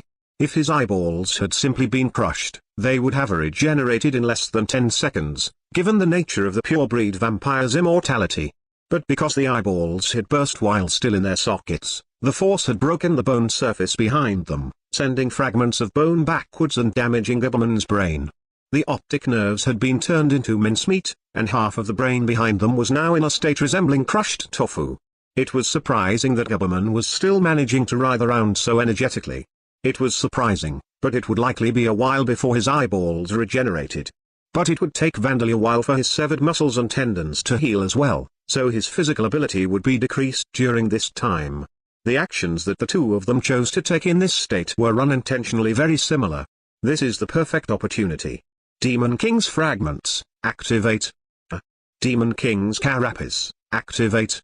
Both of them activated their fragments of the Demon King at almost exactly the same time. With a burbling sound, Gabaman's body changed form in a sinister way, a black carapace growing around him as if bursting from the inside of his body. A large shell appeared on his torso, and smaller shells of appropriate sizes covered his upper arms, forearms, fists, thighs, shins and feet. Rather than looking like a turtle, Gabaman appeared as if he had put on a suit of armor that had been made by joining a series of shells together. Guboa. Defense form. Gabaman tore out the sucker-covered Demon King's horn that was still piercing his torso, along with his own organs and spine, and then covered himself in this full-body carapace that even covered his head.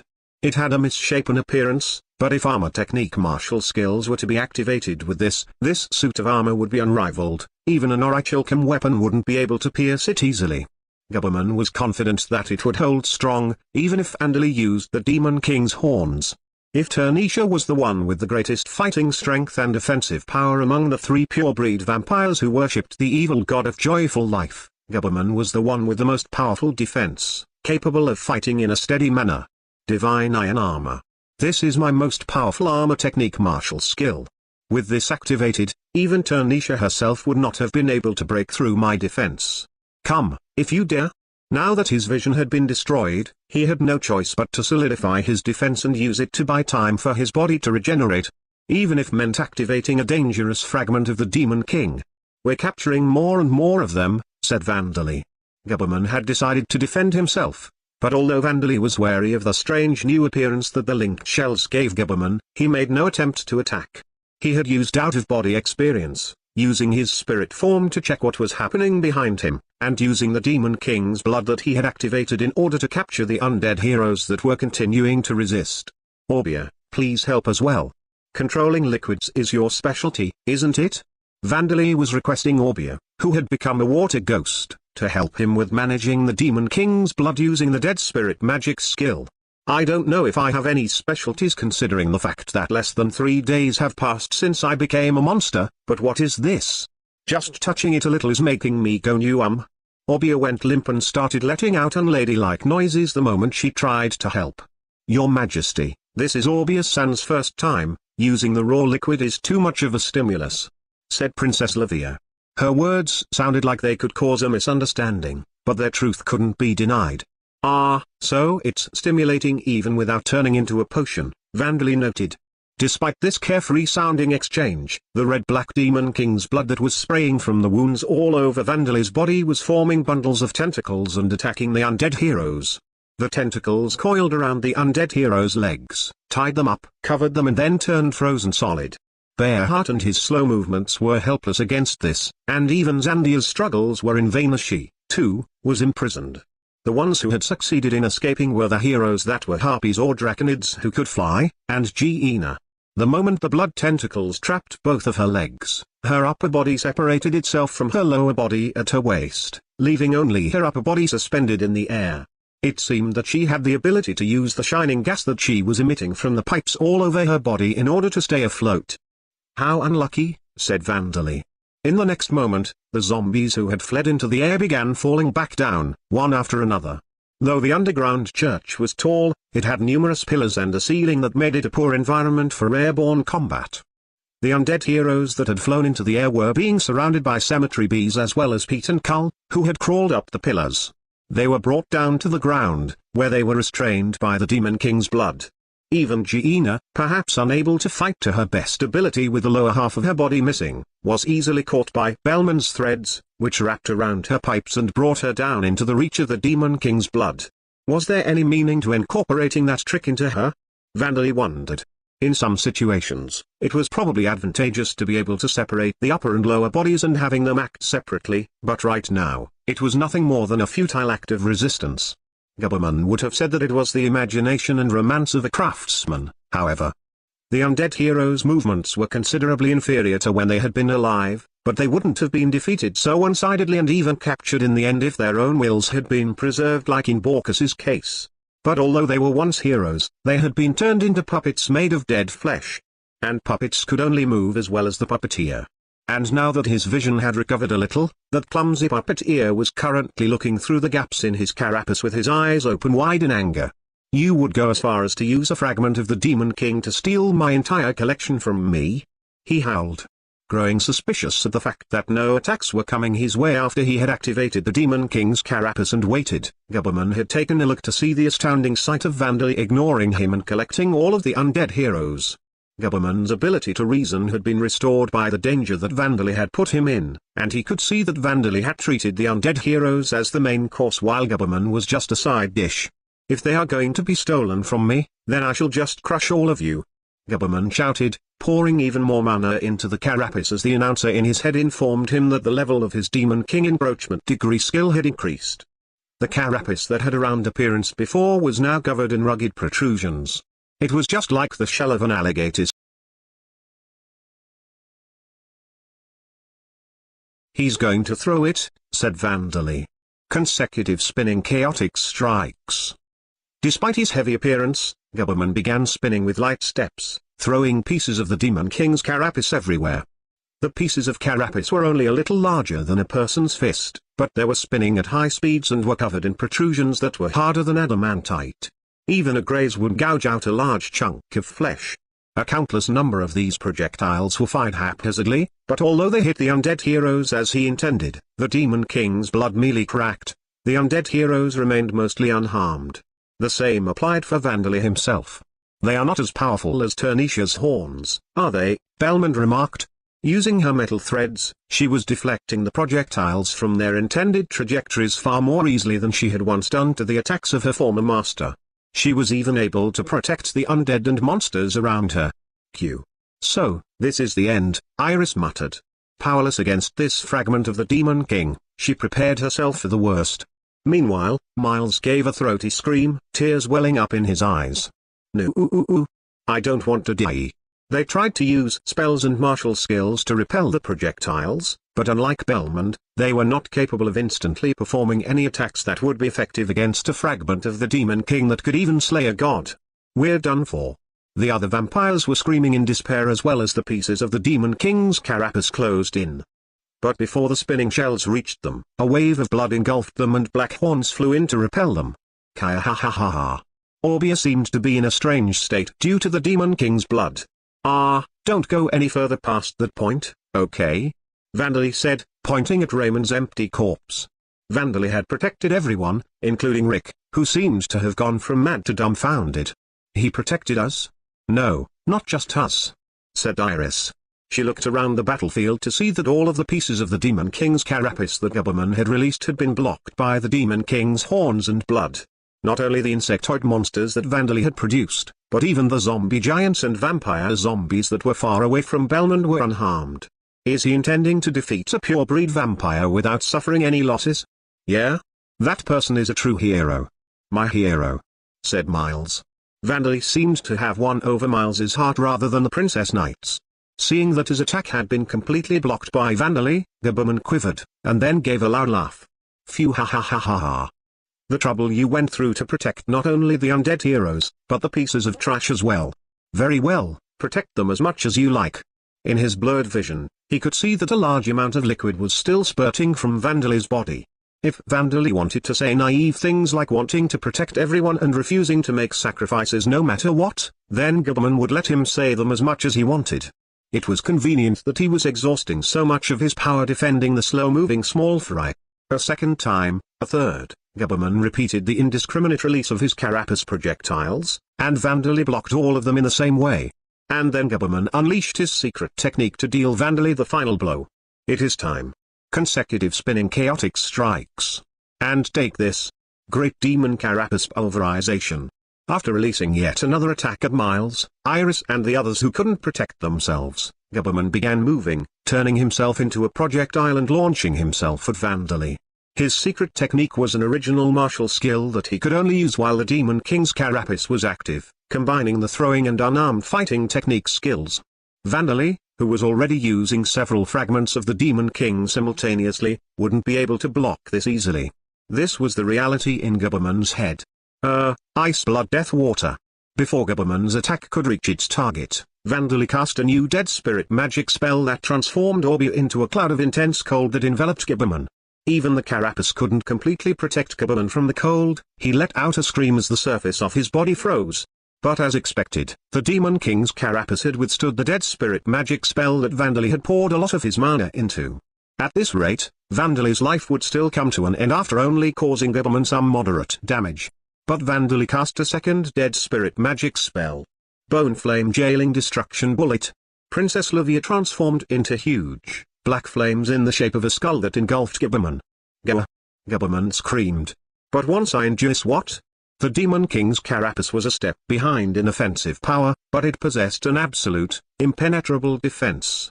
And yet, cracks were loudly appearing on its surface, and it was breaking apart. The contraction and expansion caused by rapid cooling and heating had damaged the Demon King's carapace. Have you heard of tortoise shell divination? Vandali asked. An enormous lump of ice, Vandali's death ice bullet, struck Gaberman's thin body that was now exposed. Your fortune is so broken that I can't tell.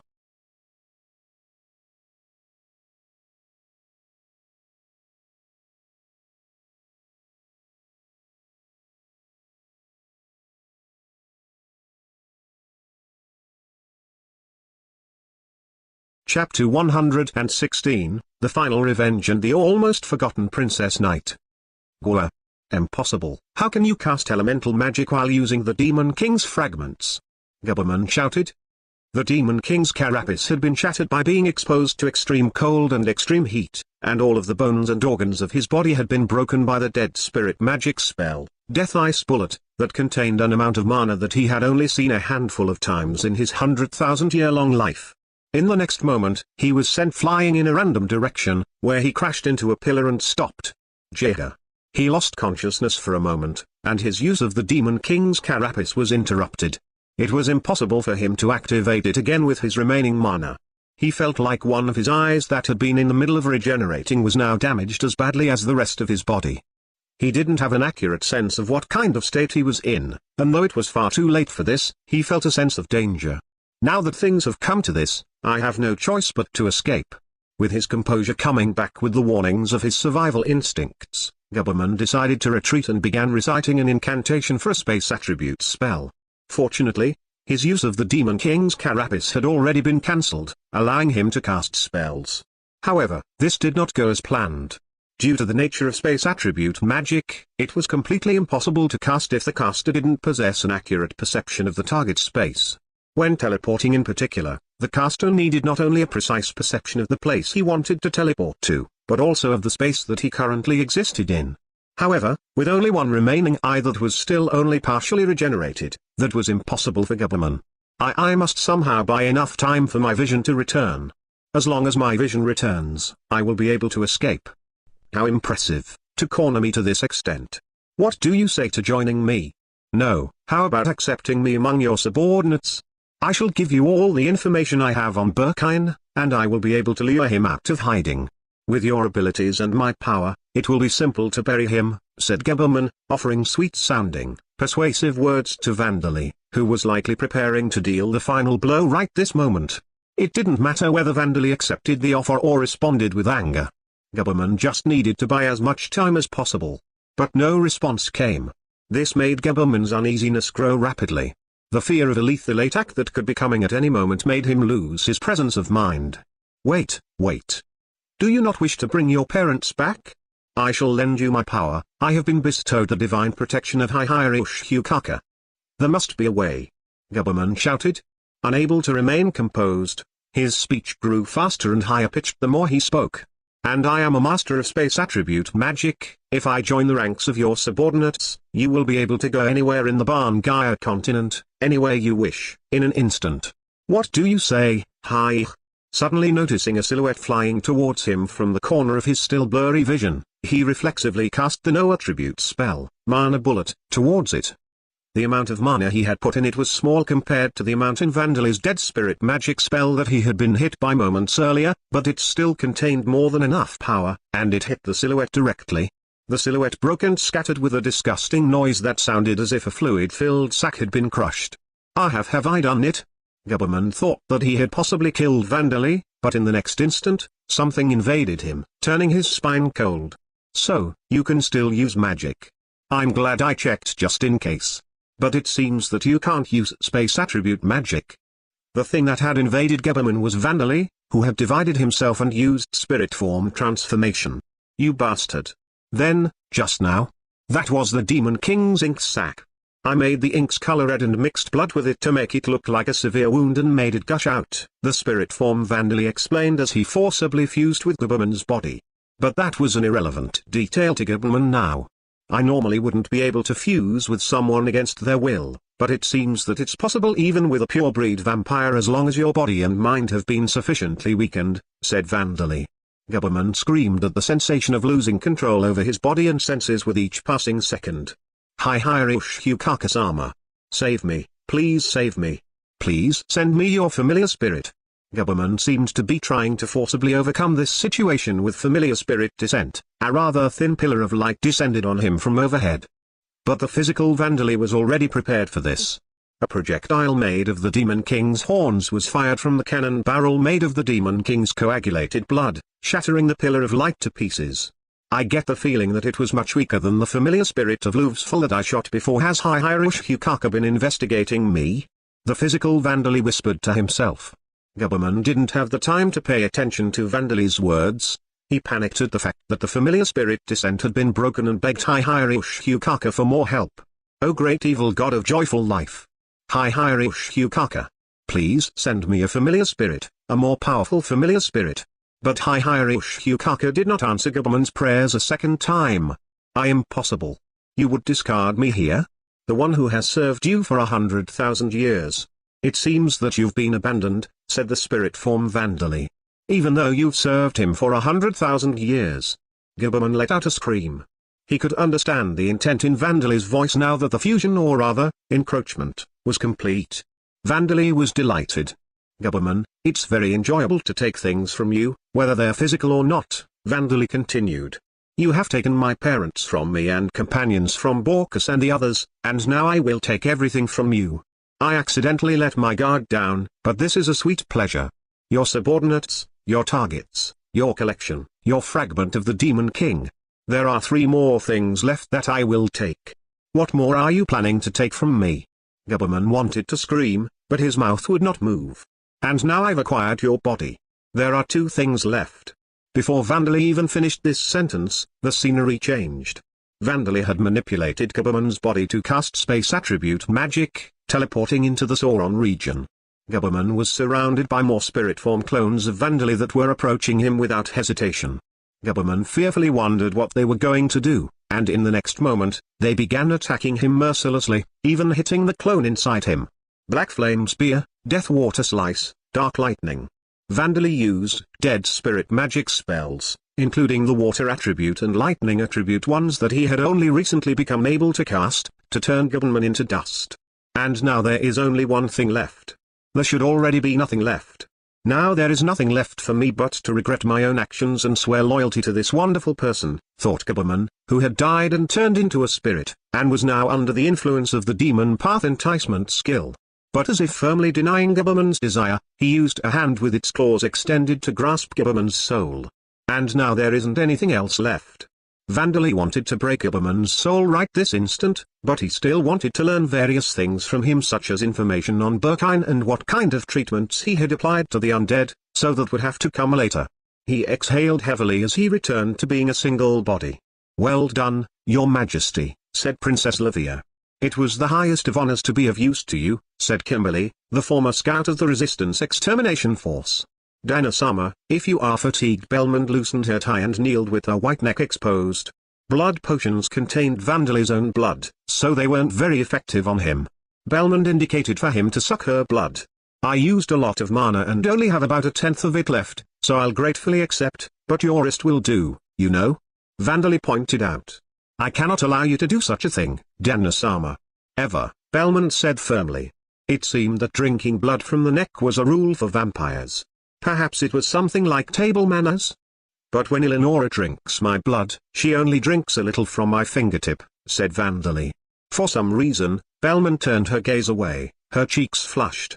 "How shameless," she blurted out quietly. Was sucking blood from the finger a shameless thing to do? Vandali decided that he would ask Eleonora why she had sucked blood from his fingertip once he returned. Things might end badly if it signified something significant like an engagement and he didn't know about it. "Well then, just a little," said Vandali. Recovering from the battle came first. He didn't much feel like trying to wring blood out of Gaberman's remains, so he lightly pierced Belmond's skin with his fangs and licked the blood that seeped out of the wound. This is teasing," Belmond whispered. Vandali didn't recall doing anything to tease her, however. "Belmond-san is making a face that cannot be shown to Porvina-chan or Privel-san yet," Princess Livia exclaimed. Kimberly let out a wolf whistle. "It's so lewd that I can tell even after I've died." The Thunder Ghost took a direct hit from Princess Livia's large fist and rolled across the ground. It seemed that ghosts could punch, or rather, touch each other. "Still, does it actually feel good to have someone drink your blood?" "I didn't really feel anything." Vandali was very doubtful, but even small amounts of the blood of Belmond, who was a high-rank vampire and even possessed the unique skill, offering, restored Vandali's stamina and mana remarkably. Vandali could understand why Turnisha had kept her. Dana-sama, more Belmond had her tail wrapped around Vandali and was behaving like a spoiled child, even though he had already removed his mouth from her neck. "No, I've had enough, and we're outside. We still have work to do," said Vandali, trying to get her to come to her senses. He spotted Miles and the other vampires watching him and Belmond with fear in their eyes. It was very late for this, but perhaps he really should ask what sucking blood signified for vampires. Suddenly, an unfamiliar female person, whose age was somewhere between a girl and a woman, called out to Vandali. "Vandali Dono, was it?" Vandali froze for a moment as he struggled to remember who she was, and then realized that it was the one who had been captured by Gaberman. He had captured her alive, so she was probably some heroic person from somewhere. "My name is Iris Bearheart," she said. "I want to thank you. Not only did you rescue me from danger, you stopped my father as well." "Father? Huh. I only did what I did to achieve my own goals, so please don't worry about it. I'm just glad you're safe," Vandali said humbly. He didn't know anything about Iris, but he guessed that her father had been among the undead heroes. He felt slightly disappointed, wondering if it would have been best to leave behind the undead that was apparently her father. "I am hesitant to ask these questions after you saved my life."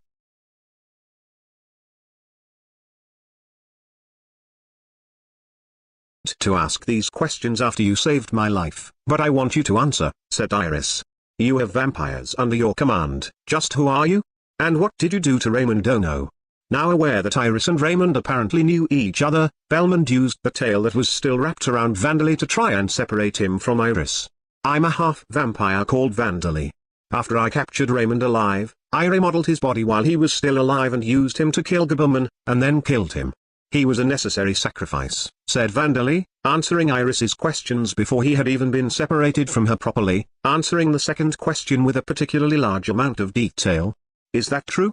Surprised, Iris took a step backwards in response to Vandali's answer that seemed inhuman towards Raymond. even if it was to defeat a pure-breed vampire, that is, MMMMMPH. Rick, who had been staring into space while still tied up and gagged, suddenly got up and ran towards Vandali, as if to ram his body into him. But Rick's reckless charge was stopped before Belmont or Princess Livia could do anything. "What are you so angry for?" Orbu asked. She had made herself visible, materialized herself and seized Rick with her tentacles. Perhaps he hadn't noticed her up until now because of the shock of having seen Raymond's gruesome body, but his handsome face twisted in horror now as he looked at Orbia, who was now a ghost. MMPH. "Ah, you can't answer like this, can you?" Orbia removed Rick's mouth gag. For a few moments, Rick stared blankly at the smiling Orbia, whose face was a different color now. And then anger appeared on his face again as he shouted at Vandali in rage. "You bastard! You bastards killed Anu! Anu was the hope of the Sauron Duchy. Anu would have taken the Sauron Duchy back from the Empire, become the king one day and lead this country to become better and more powerful. Anu did everything he could and fought for the people more than the other members of his family who fled. You're calling him a necessary sacrifice. How dare you say that?" Vandali remained expressionless and said nothing. And the smile on Orbia's face slowly grew wider and wider as she watched the disgraceful behavior of the man she had once loved. "Why did you kill Anu?" Rick continued. "Did you feel sympathy for this woman? The Sila have no loyalty for their own nation. Even as their motherland was endangered, even after it was invaded and taken, they made no attempt to fight. Despite being citizens of the Orborn Kingdom, no matter how much the Sauron Duchy's soldiers and citizens bled, they kept their eyes shut. Yet when the blood of a few members of their own race was spilled, they made an uproar. How can you sympathize with them? Why won't you realize that the fault lies with them for not moving before we had to dirty our hands?" Rick's body couldn't move because he was trapped by the cold, liquid tentacles, but his mouth had moved instead as he spat out all of the rage and hatred in his heart. His shoulders heaved up and down with his wild breathing once he was finished. But he trembled slightly and his breathing grew shallower as he heard Orbia laugh. The Orbia that Rick was looking at was laughing truly happily, so happily that it could even be called cheerful laughter. "What? Why are you laughing?" "It's really you after all, Rick," said Orbia. "You're the Rick I know.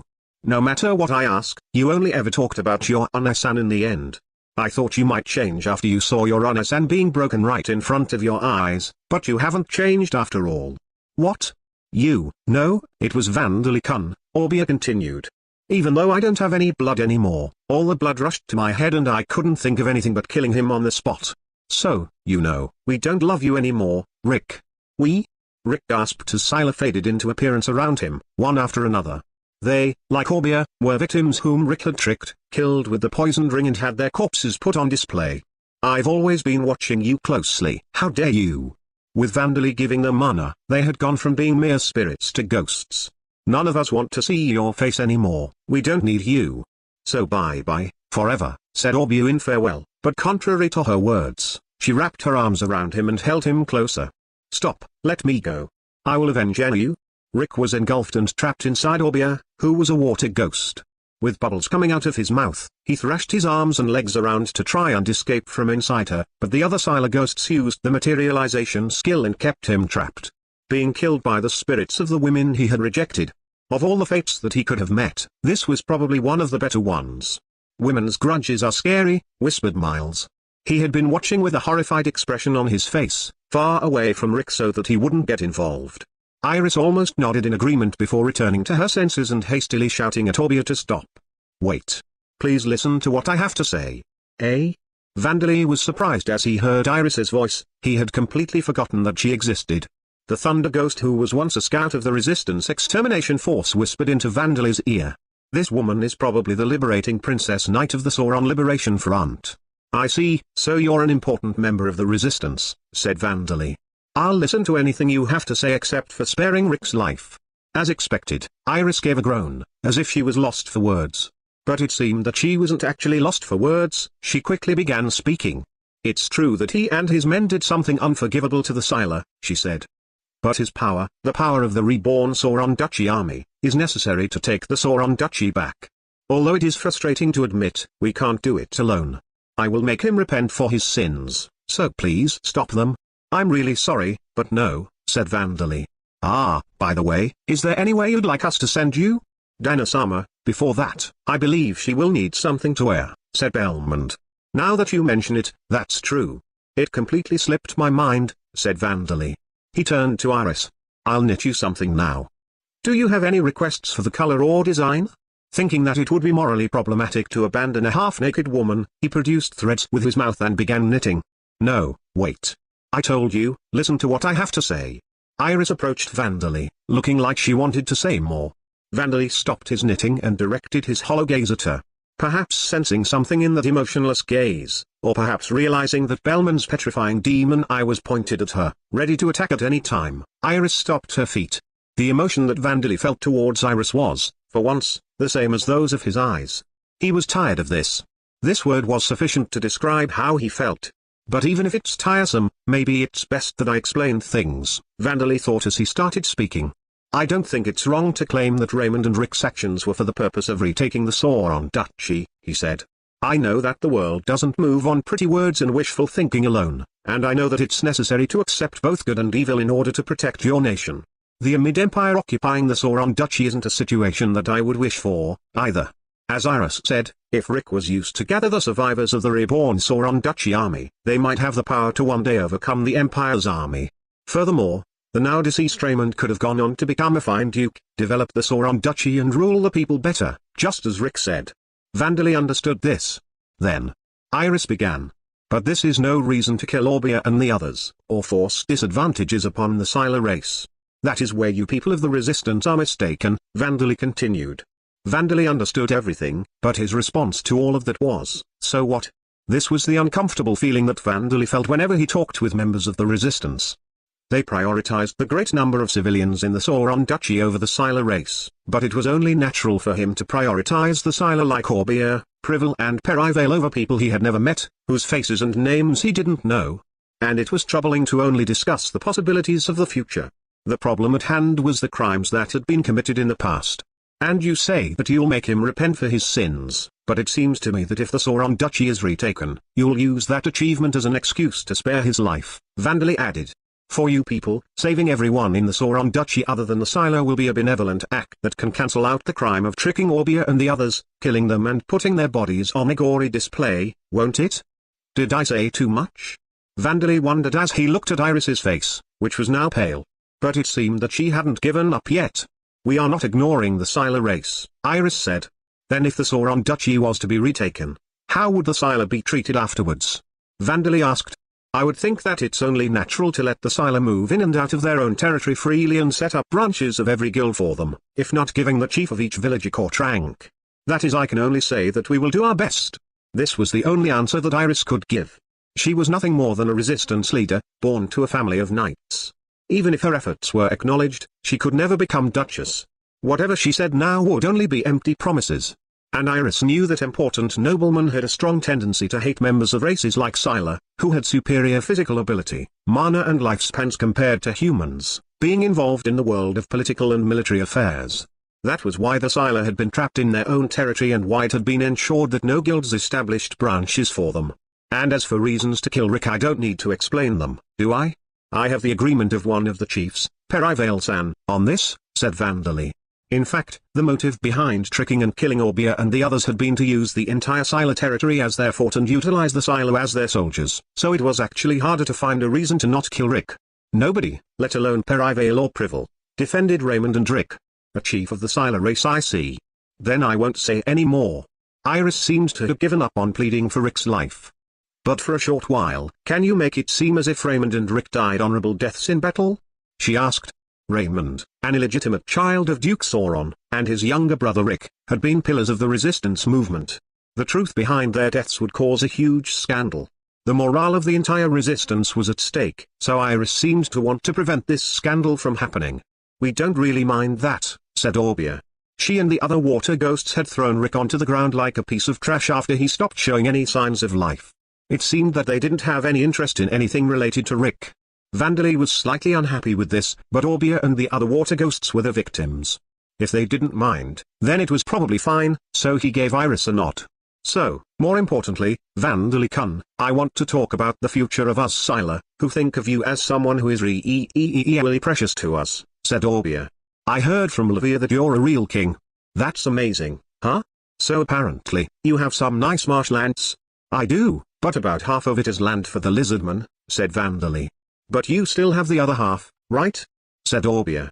So, the chiefs have been discussing things and preparing to search for a place that we can migrate to, you know? King? Iris said in surprise. What are you talking about? No, you possess the fragments of the legendary Demon King, the power to kill a pure-breed vampire and the ability to rule undead and vampires. Really, who are you? Could it be, you're the demon, Iris? Don't know. There is something that we must discuss as well, said Belmont. Mainly things to do with confidentiality, and our relationship going forward. It will be quite a long discussion, so shall I make some tea? Said Princess Livia. Ah, but before that, you will need something to wear, won't you? It can't be helped, said Miles. Just wear my cloak until Vandalisama returns. The bizarre Scylla serial killing case had been resolved and the mad pure-breed vampire Gubberman had been defeated. The only remaining problems were the future of the Scylla, Vandali's future relationship with the Sauron Liberation Front, Marduk and the surviving members of the Extermination Force, and Chazer's younger brother Kurt, who was still in the fort near the Scylla territory. Incidentally, Alder, who watched the records of the battle between Vandali and Gubberman through Iris, was astonished by their monstrosity that was growing in a far more twisted direction than he had expected. You have acquired the Demon King's Carapace.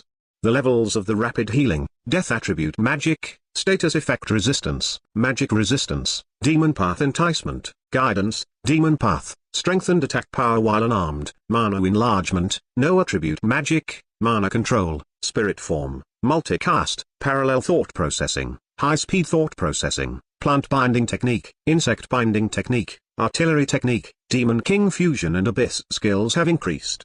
Job explanation, Demon Guider, a peculiar job among the Guider-type jobs that are thought to be conditions for becoming champions. It is a job that can be acquired by one who willingly walks on a path that is neither the path of righteousness nor the path of evil. However, as a Guider-type job, it has a problem. Guider-type jobs greatly increase the attribute values of those who possess them, but their true nature is to influence and raise up those other than the job owner. However, many fear and avoid the guidance to the demon path. Thus, it is difficult for those with this job to manifest its proper power. Because Vandali has already attracted many to his side with skills such as Death Attribute Charm, he has overcome this obstacle.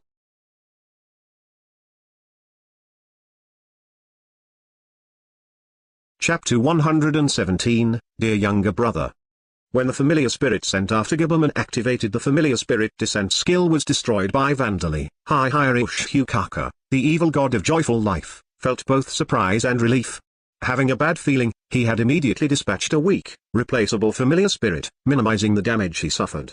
If he had dispatched his own spirit clone to save Gubberman, it was likely that he would be writhing in agony right about now, experiencing pain similar to having his flesh and bone smashed to pieces. I suppose he is destined to be broken like Turnisha now. As Hukaka had predicted, Gubberman had been defeated and his soul was in Vandali's grasp. But in return, he had managed to acquire more information for Hukaka than expected as well. Considering the overall benefits of Gubberman's work over the past 100,000 years, Hukaka thought that Gubberman might have been a capable subordinate god. But seeing Gubberman go mad and kill his subordinates who were Hukaka's believers, Hukaka had half given up on Gubberman. Gubberman hadn't offered his believers as sacrifices, he had simply slaughtered them and reduced their numbers too much. But since Turnisha had been destroyed and Hukaka had no plans to obtain a replacement for her, cutting Gubberman off completely would have meant reducing the number of cards in his own hand. That was why he had watched things unfold for a while, but thanks to that, he had learned that the Damp possessed dangerous skills other than the ability to break souls. First, he possesses an ability that allows him to tame undead. Because of this, the forces that Gubberman created were almost meaningless.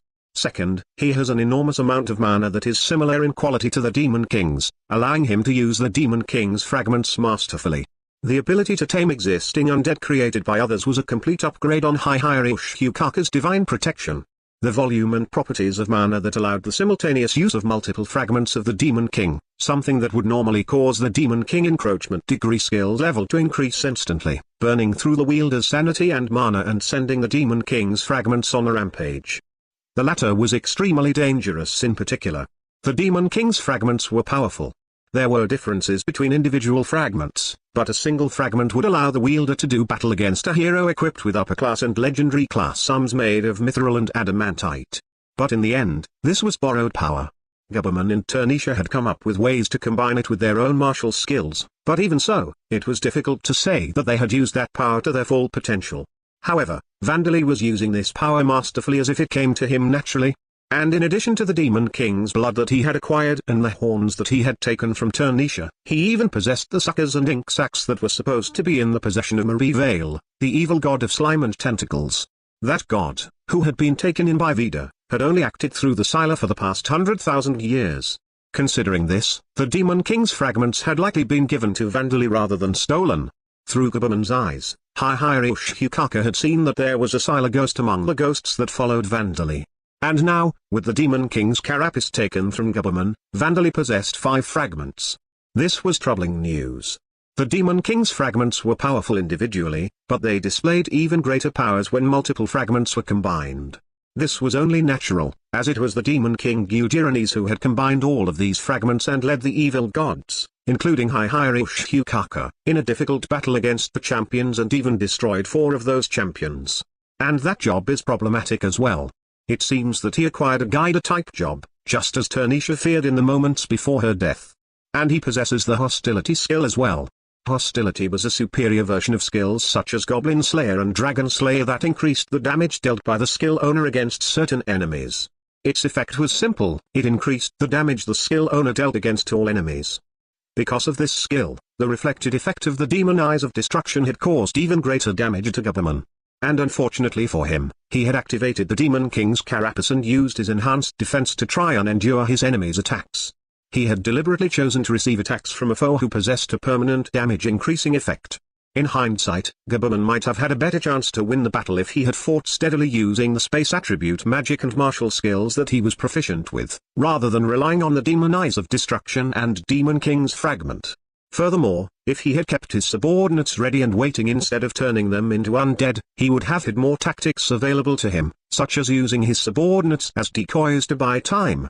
In other words, Gabuman had been continuously sabotaging himself from the moment he began killing his own subordinates to turn them into undead.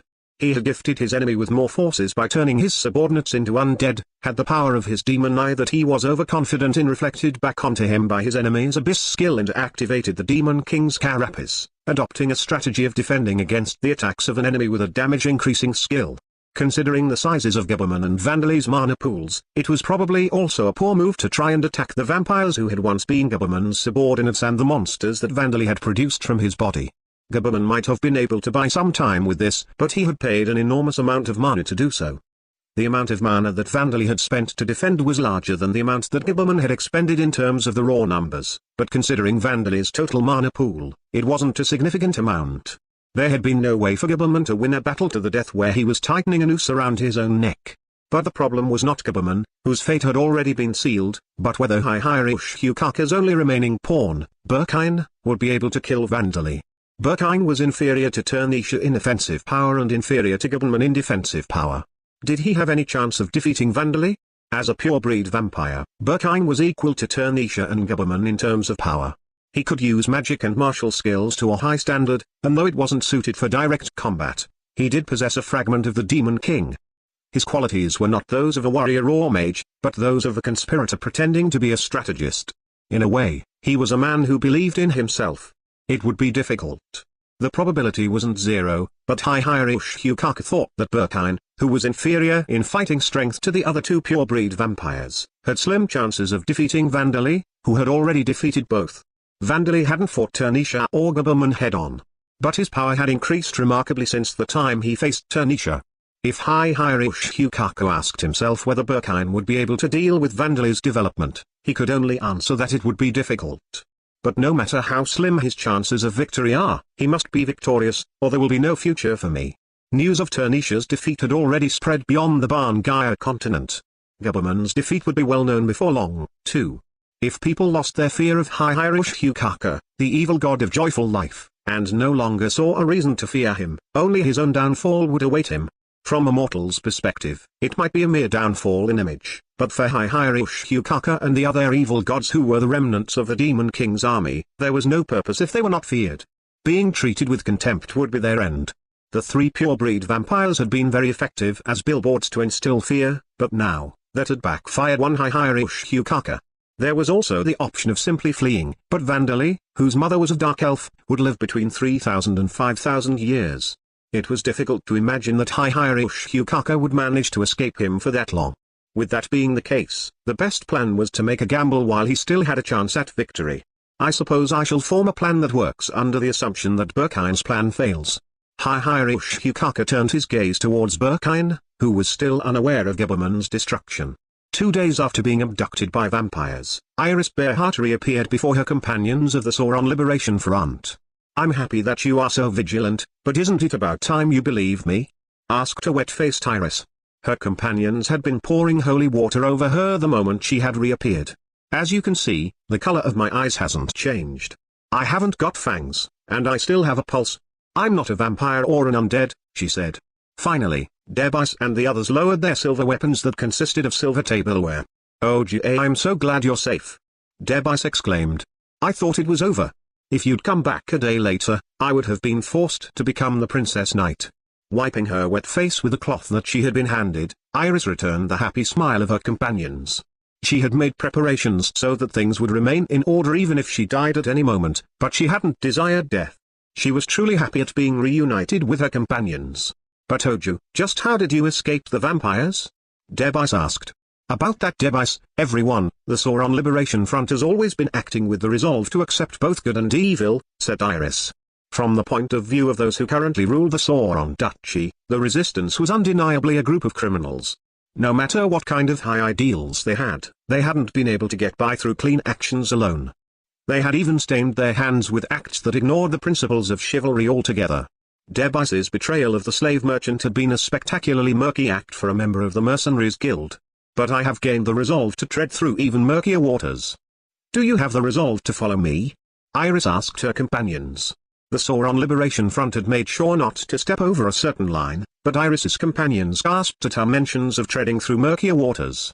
"Oju, could you possibly be speaking of making pacts with the vampires?" "Iris Oju, we mustn't. Those things, those vampires that worship the evil god of joyful life, I'm sure they have connections with the Mid Empire. They're just going to make use of us and then sell us out to the Empire in the end."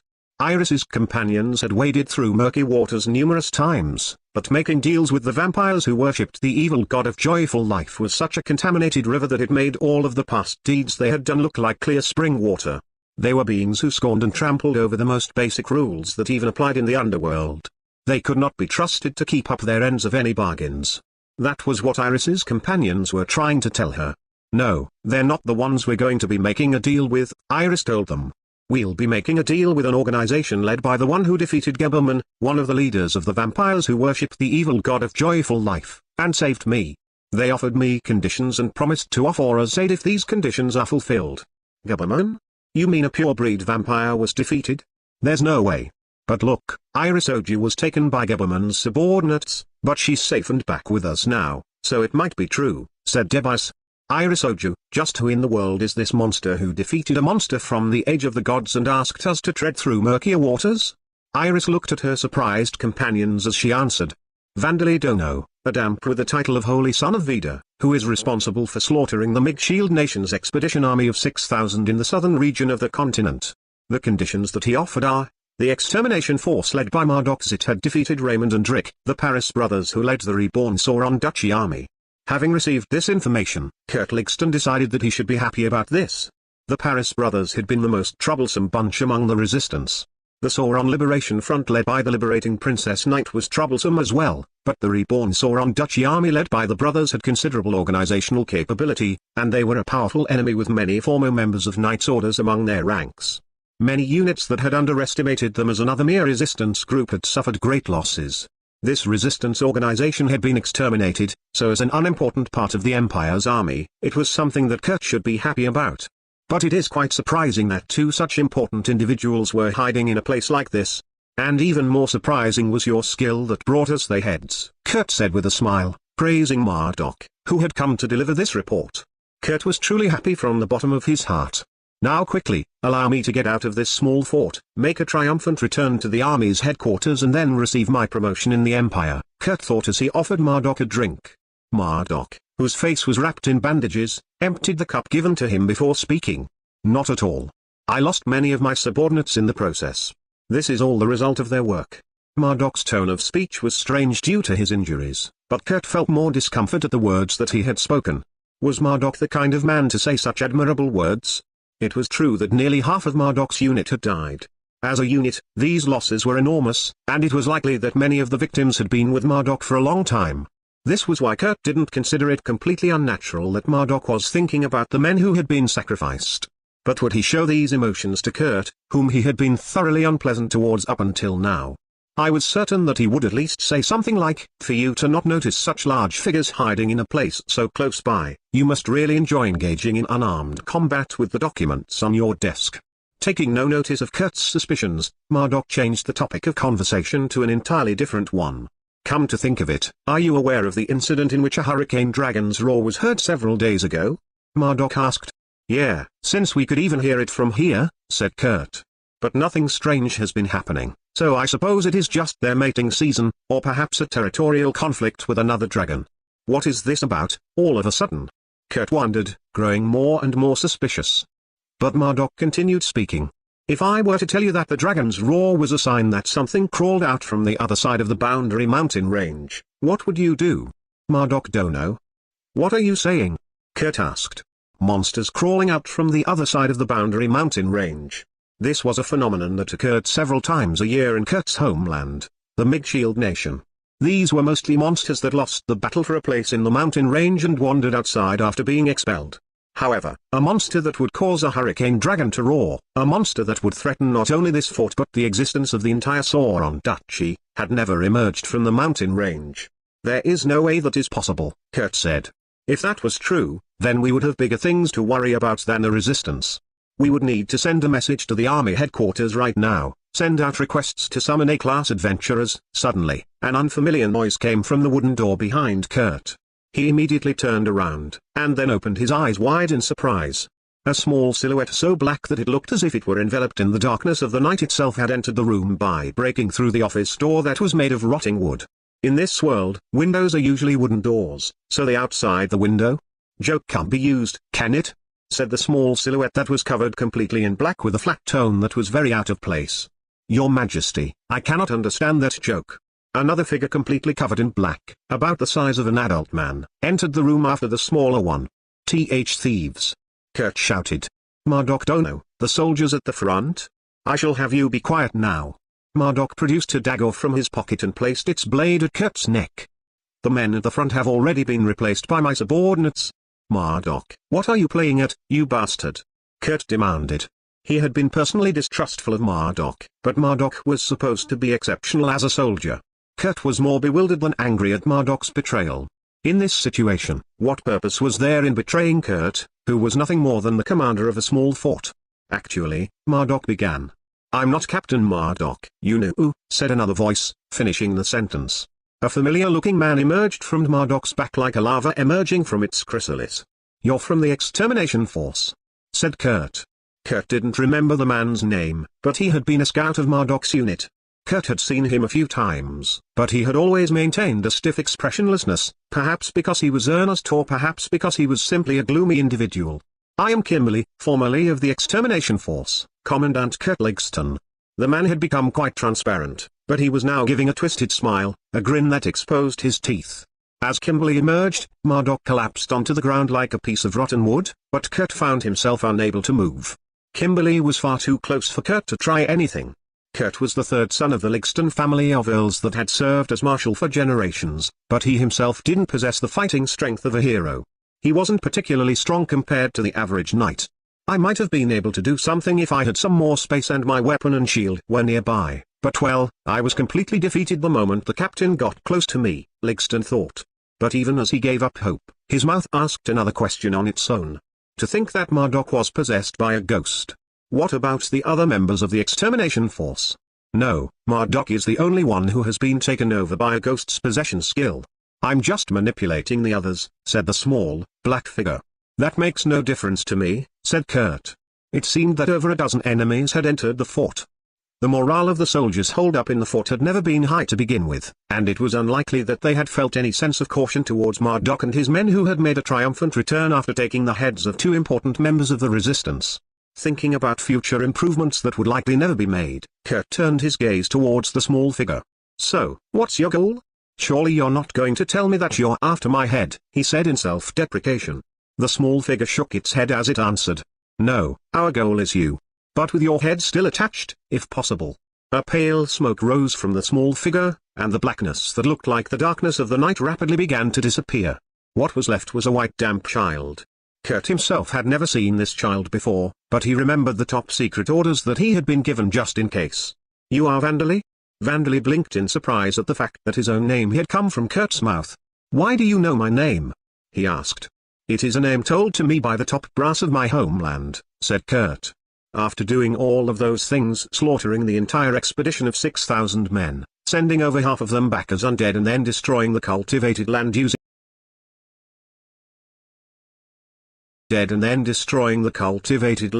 the undead and deadly poison.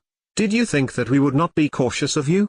And for Kurt, Vandali was the killer of his older brother and the reason that he had been demoted.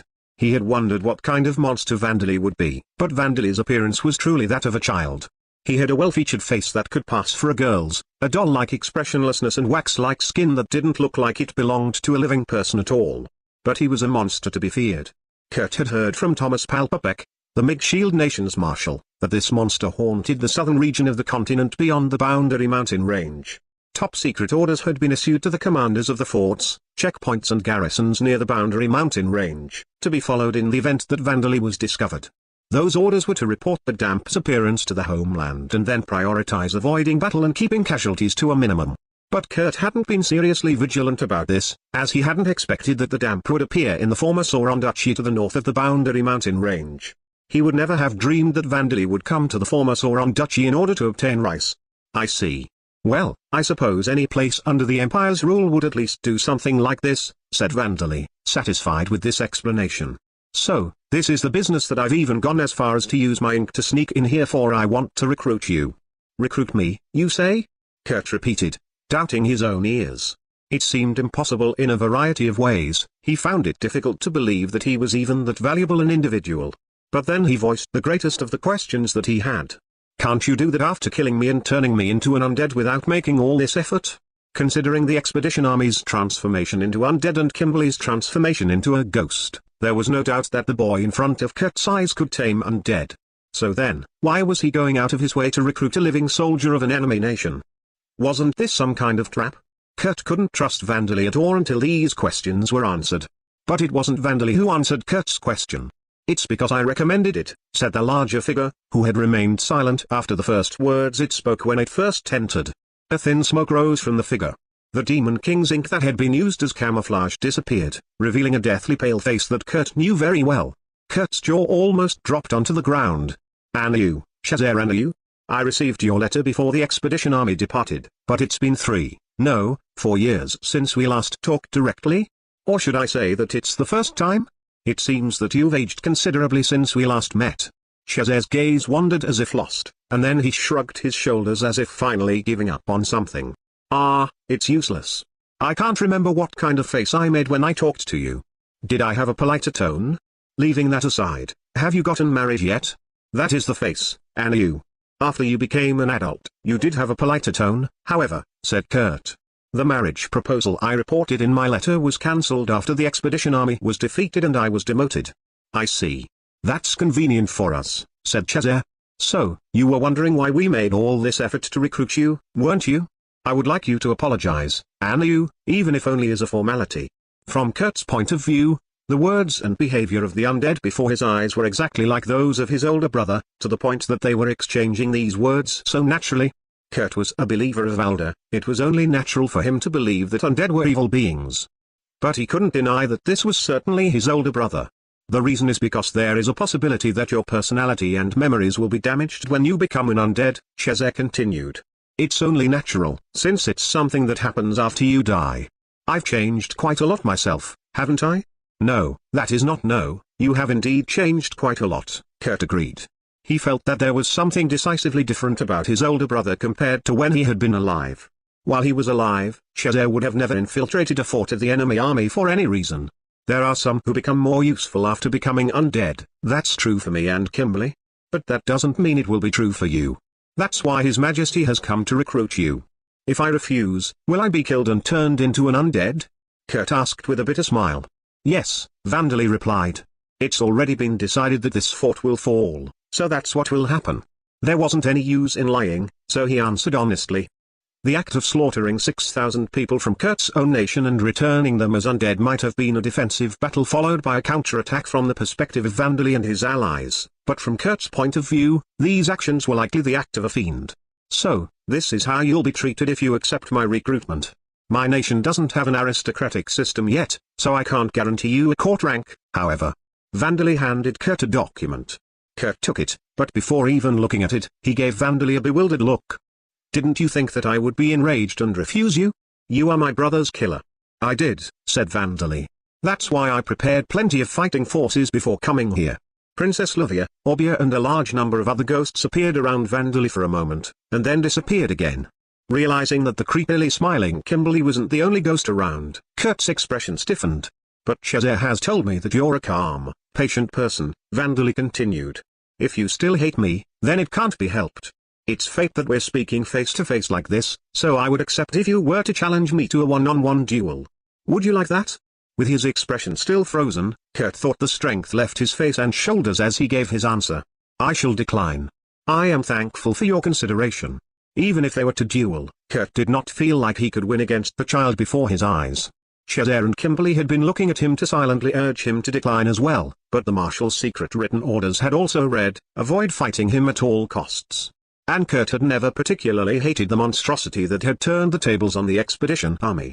Though he had felt seething emotions upon first hearing the news, once he calmed down and thought about it, he had realized that the Mage Shield nation had simply lost a war. It had invaded enemy lands, been completely defeated and then suffered an invasion in return. Excluding the undead, these were events that had repeated themselves in history over and over again. It wasn't as if he felt no grudge at all, but after talking to the undead older brother before his eyes, even that grudge had grown weaker. It might have been different if his older brother had been rotting and letting out groans of suffering, but Chazère was almost exactly the same as he had been while alive other than a deathly pale color of his skin. Perhaps as an elder believer, it was proper for him to be burning with anger, but before being a believer of elder, he was a military man, a commander.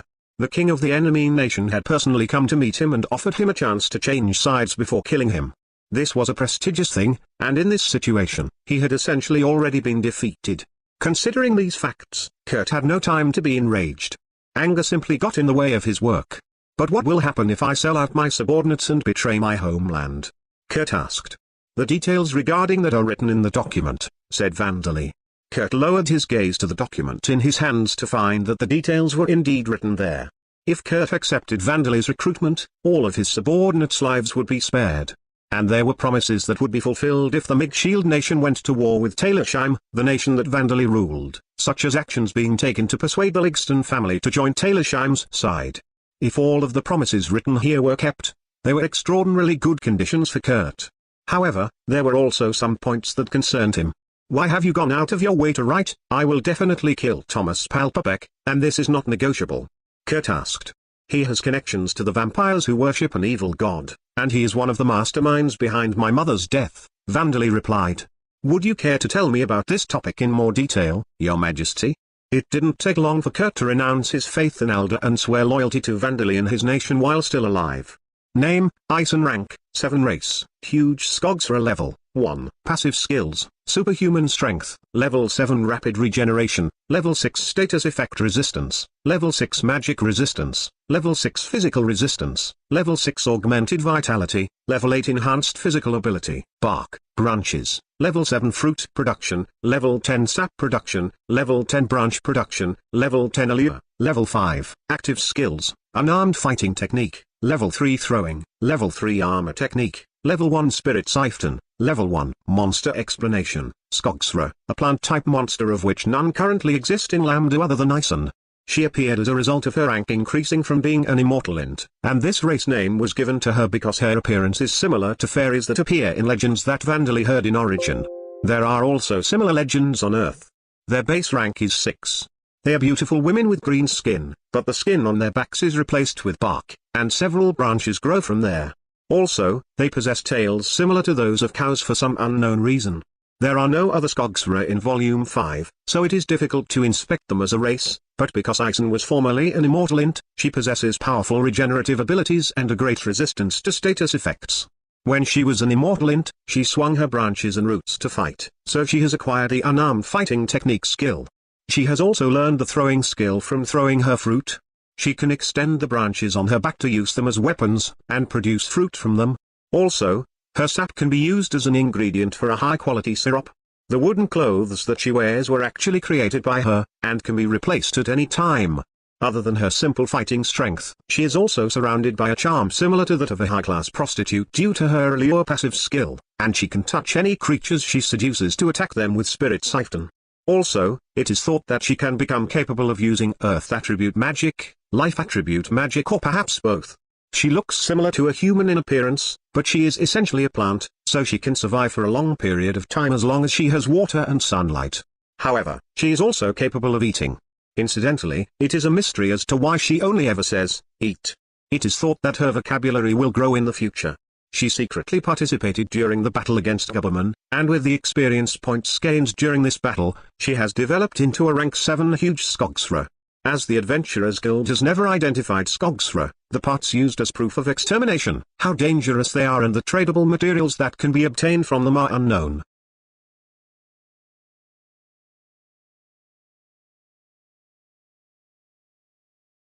Chapter 118, Objectives are about 70% complete. March. It was still cold, but a spring-like warmth could be felt in the sun's rays as Vandali served cooked sauron rice onto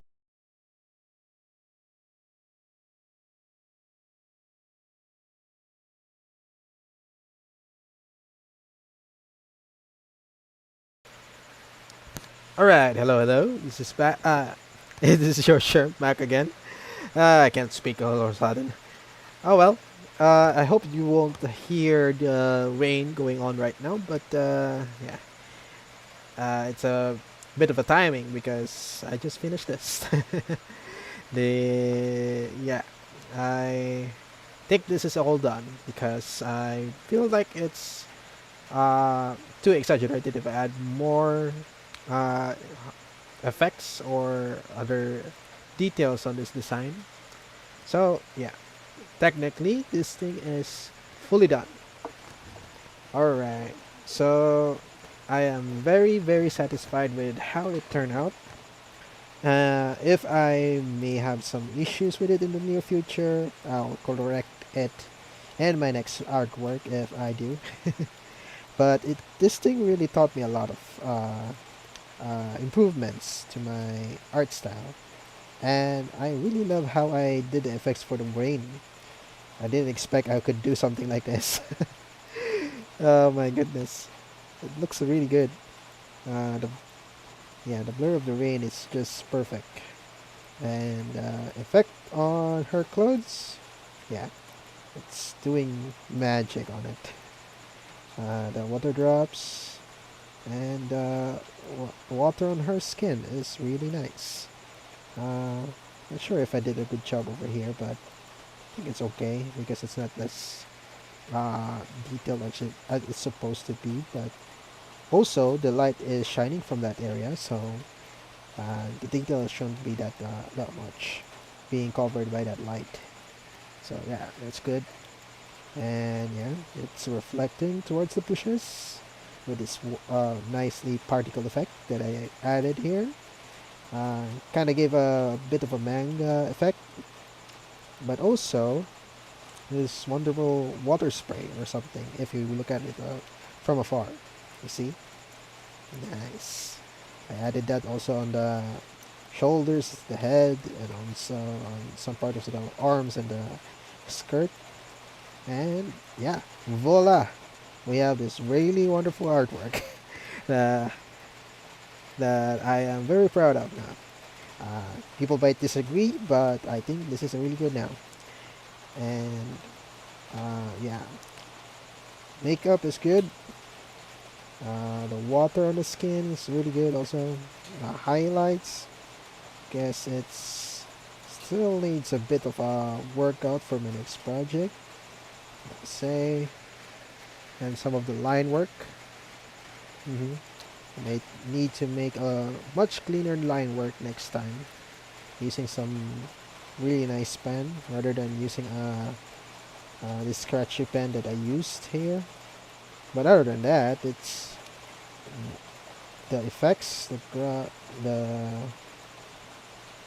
uh, the blending of the colors.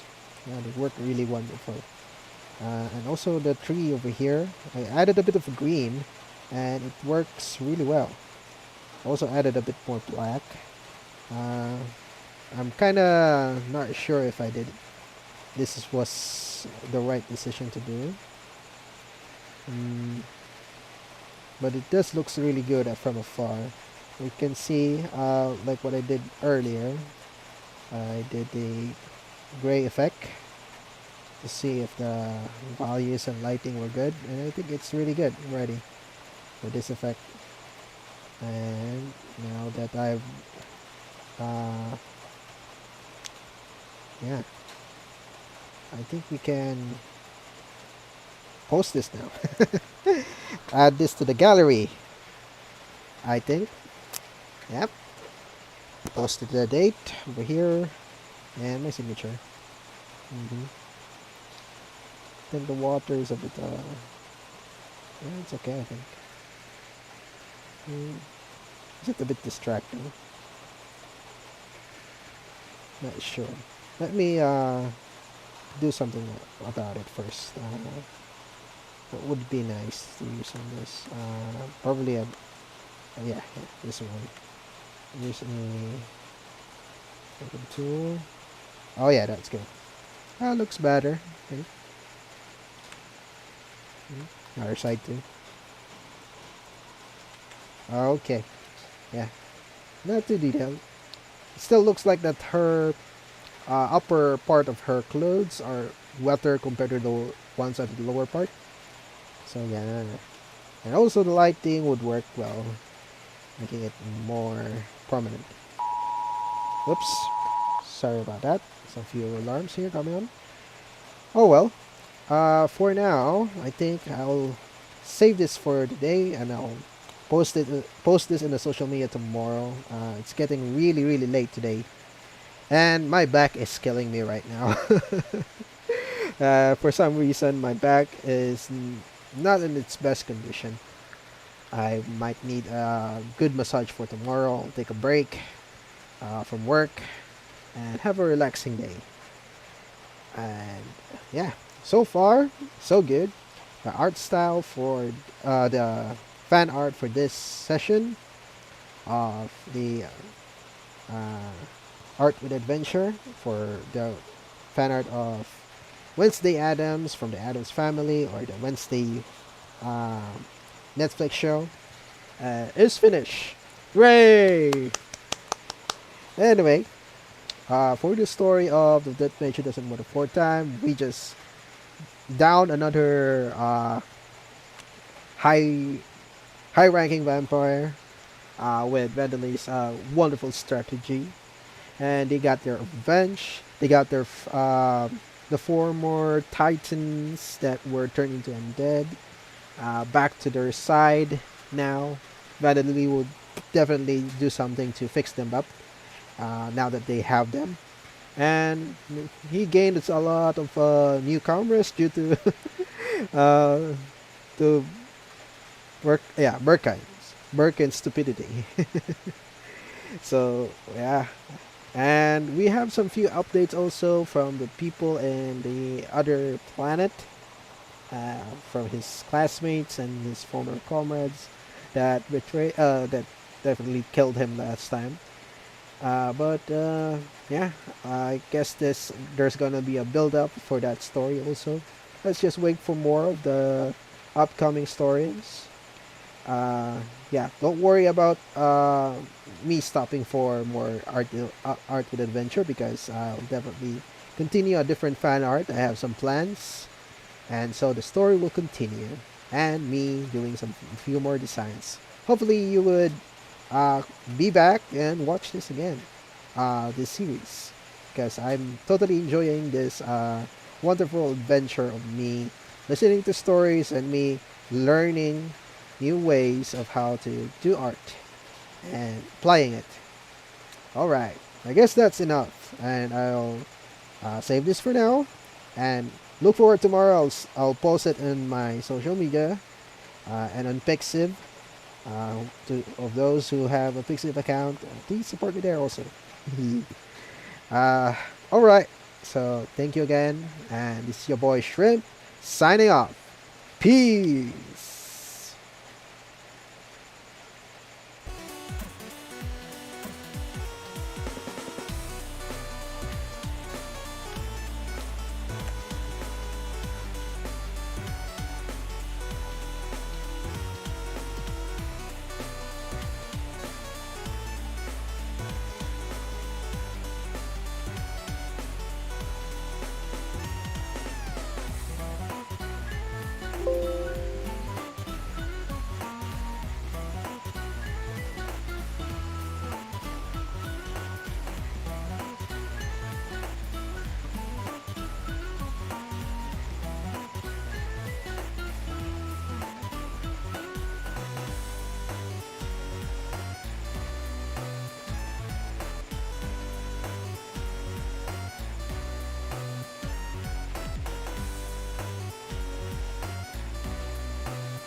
Shucks. Forgot about that.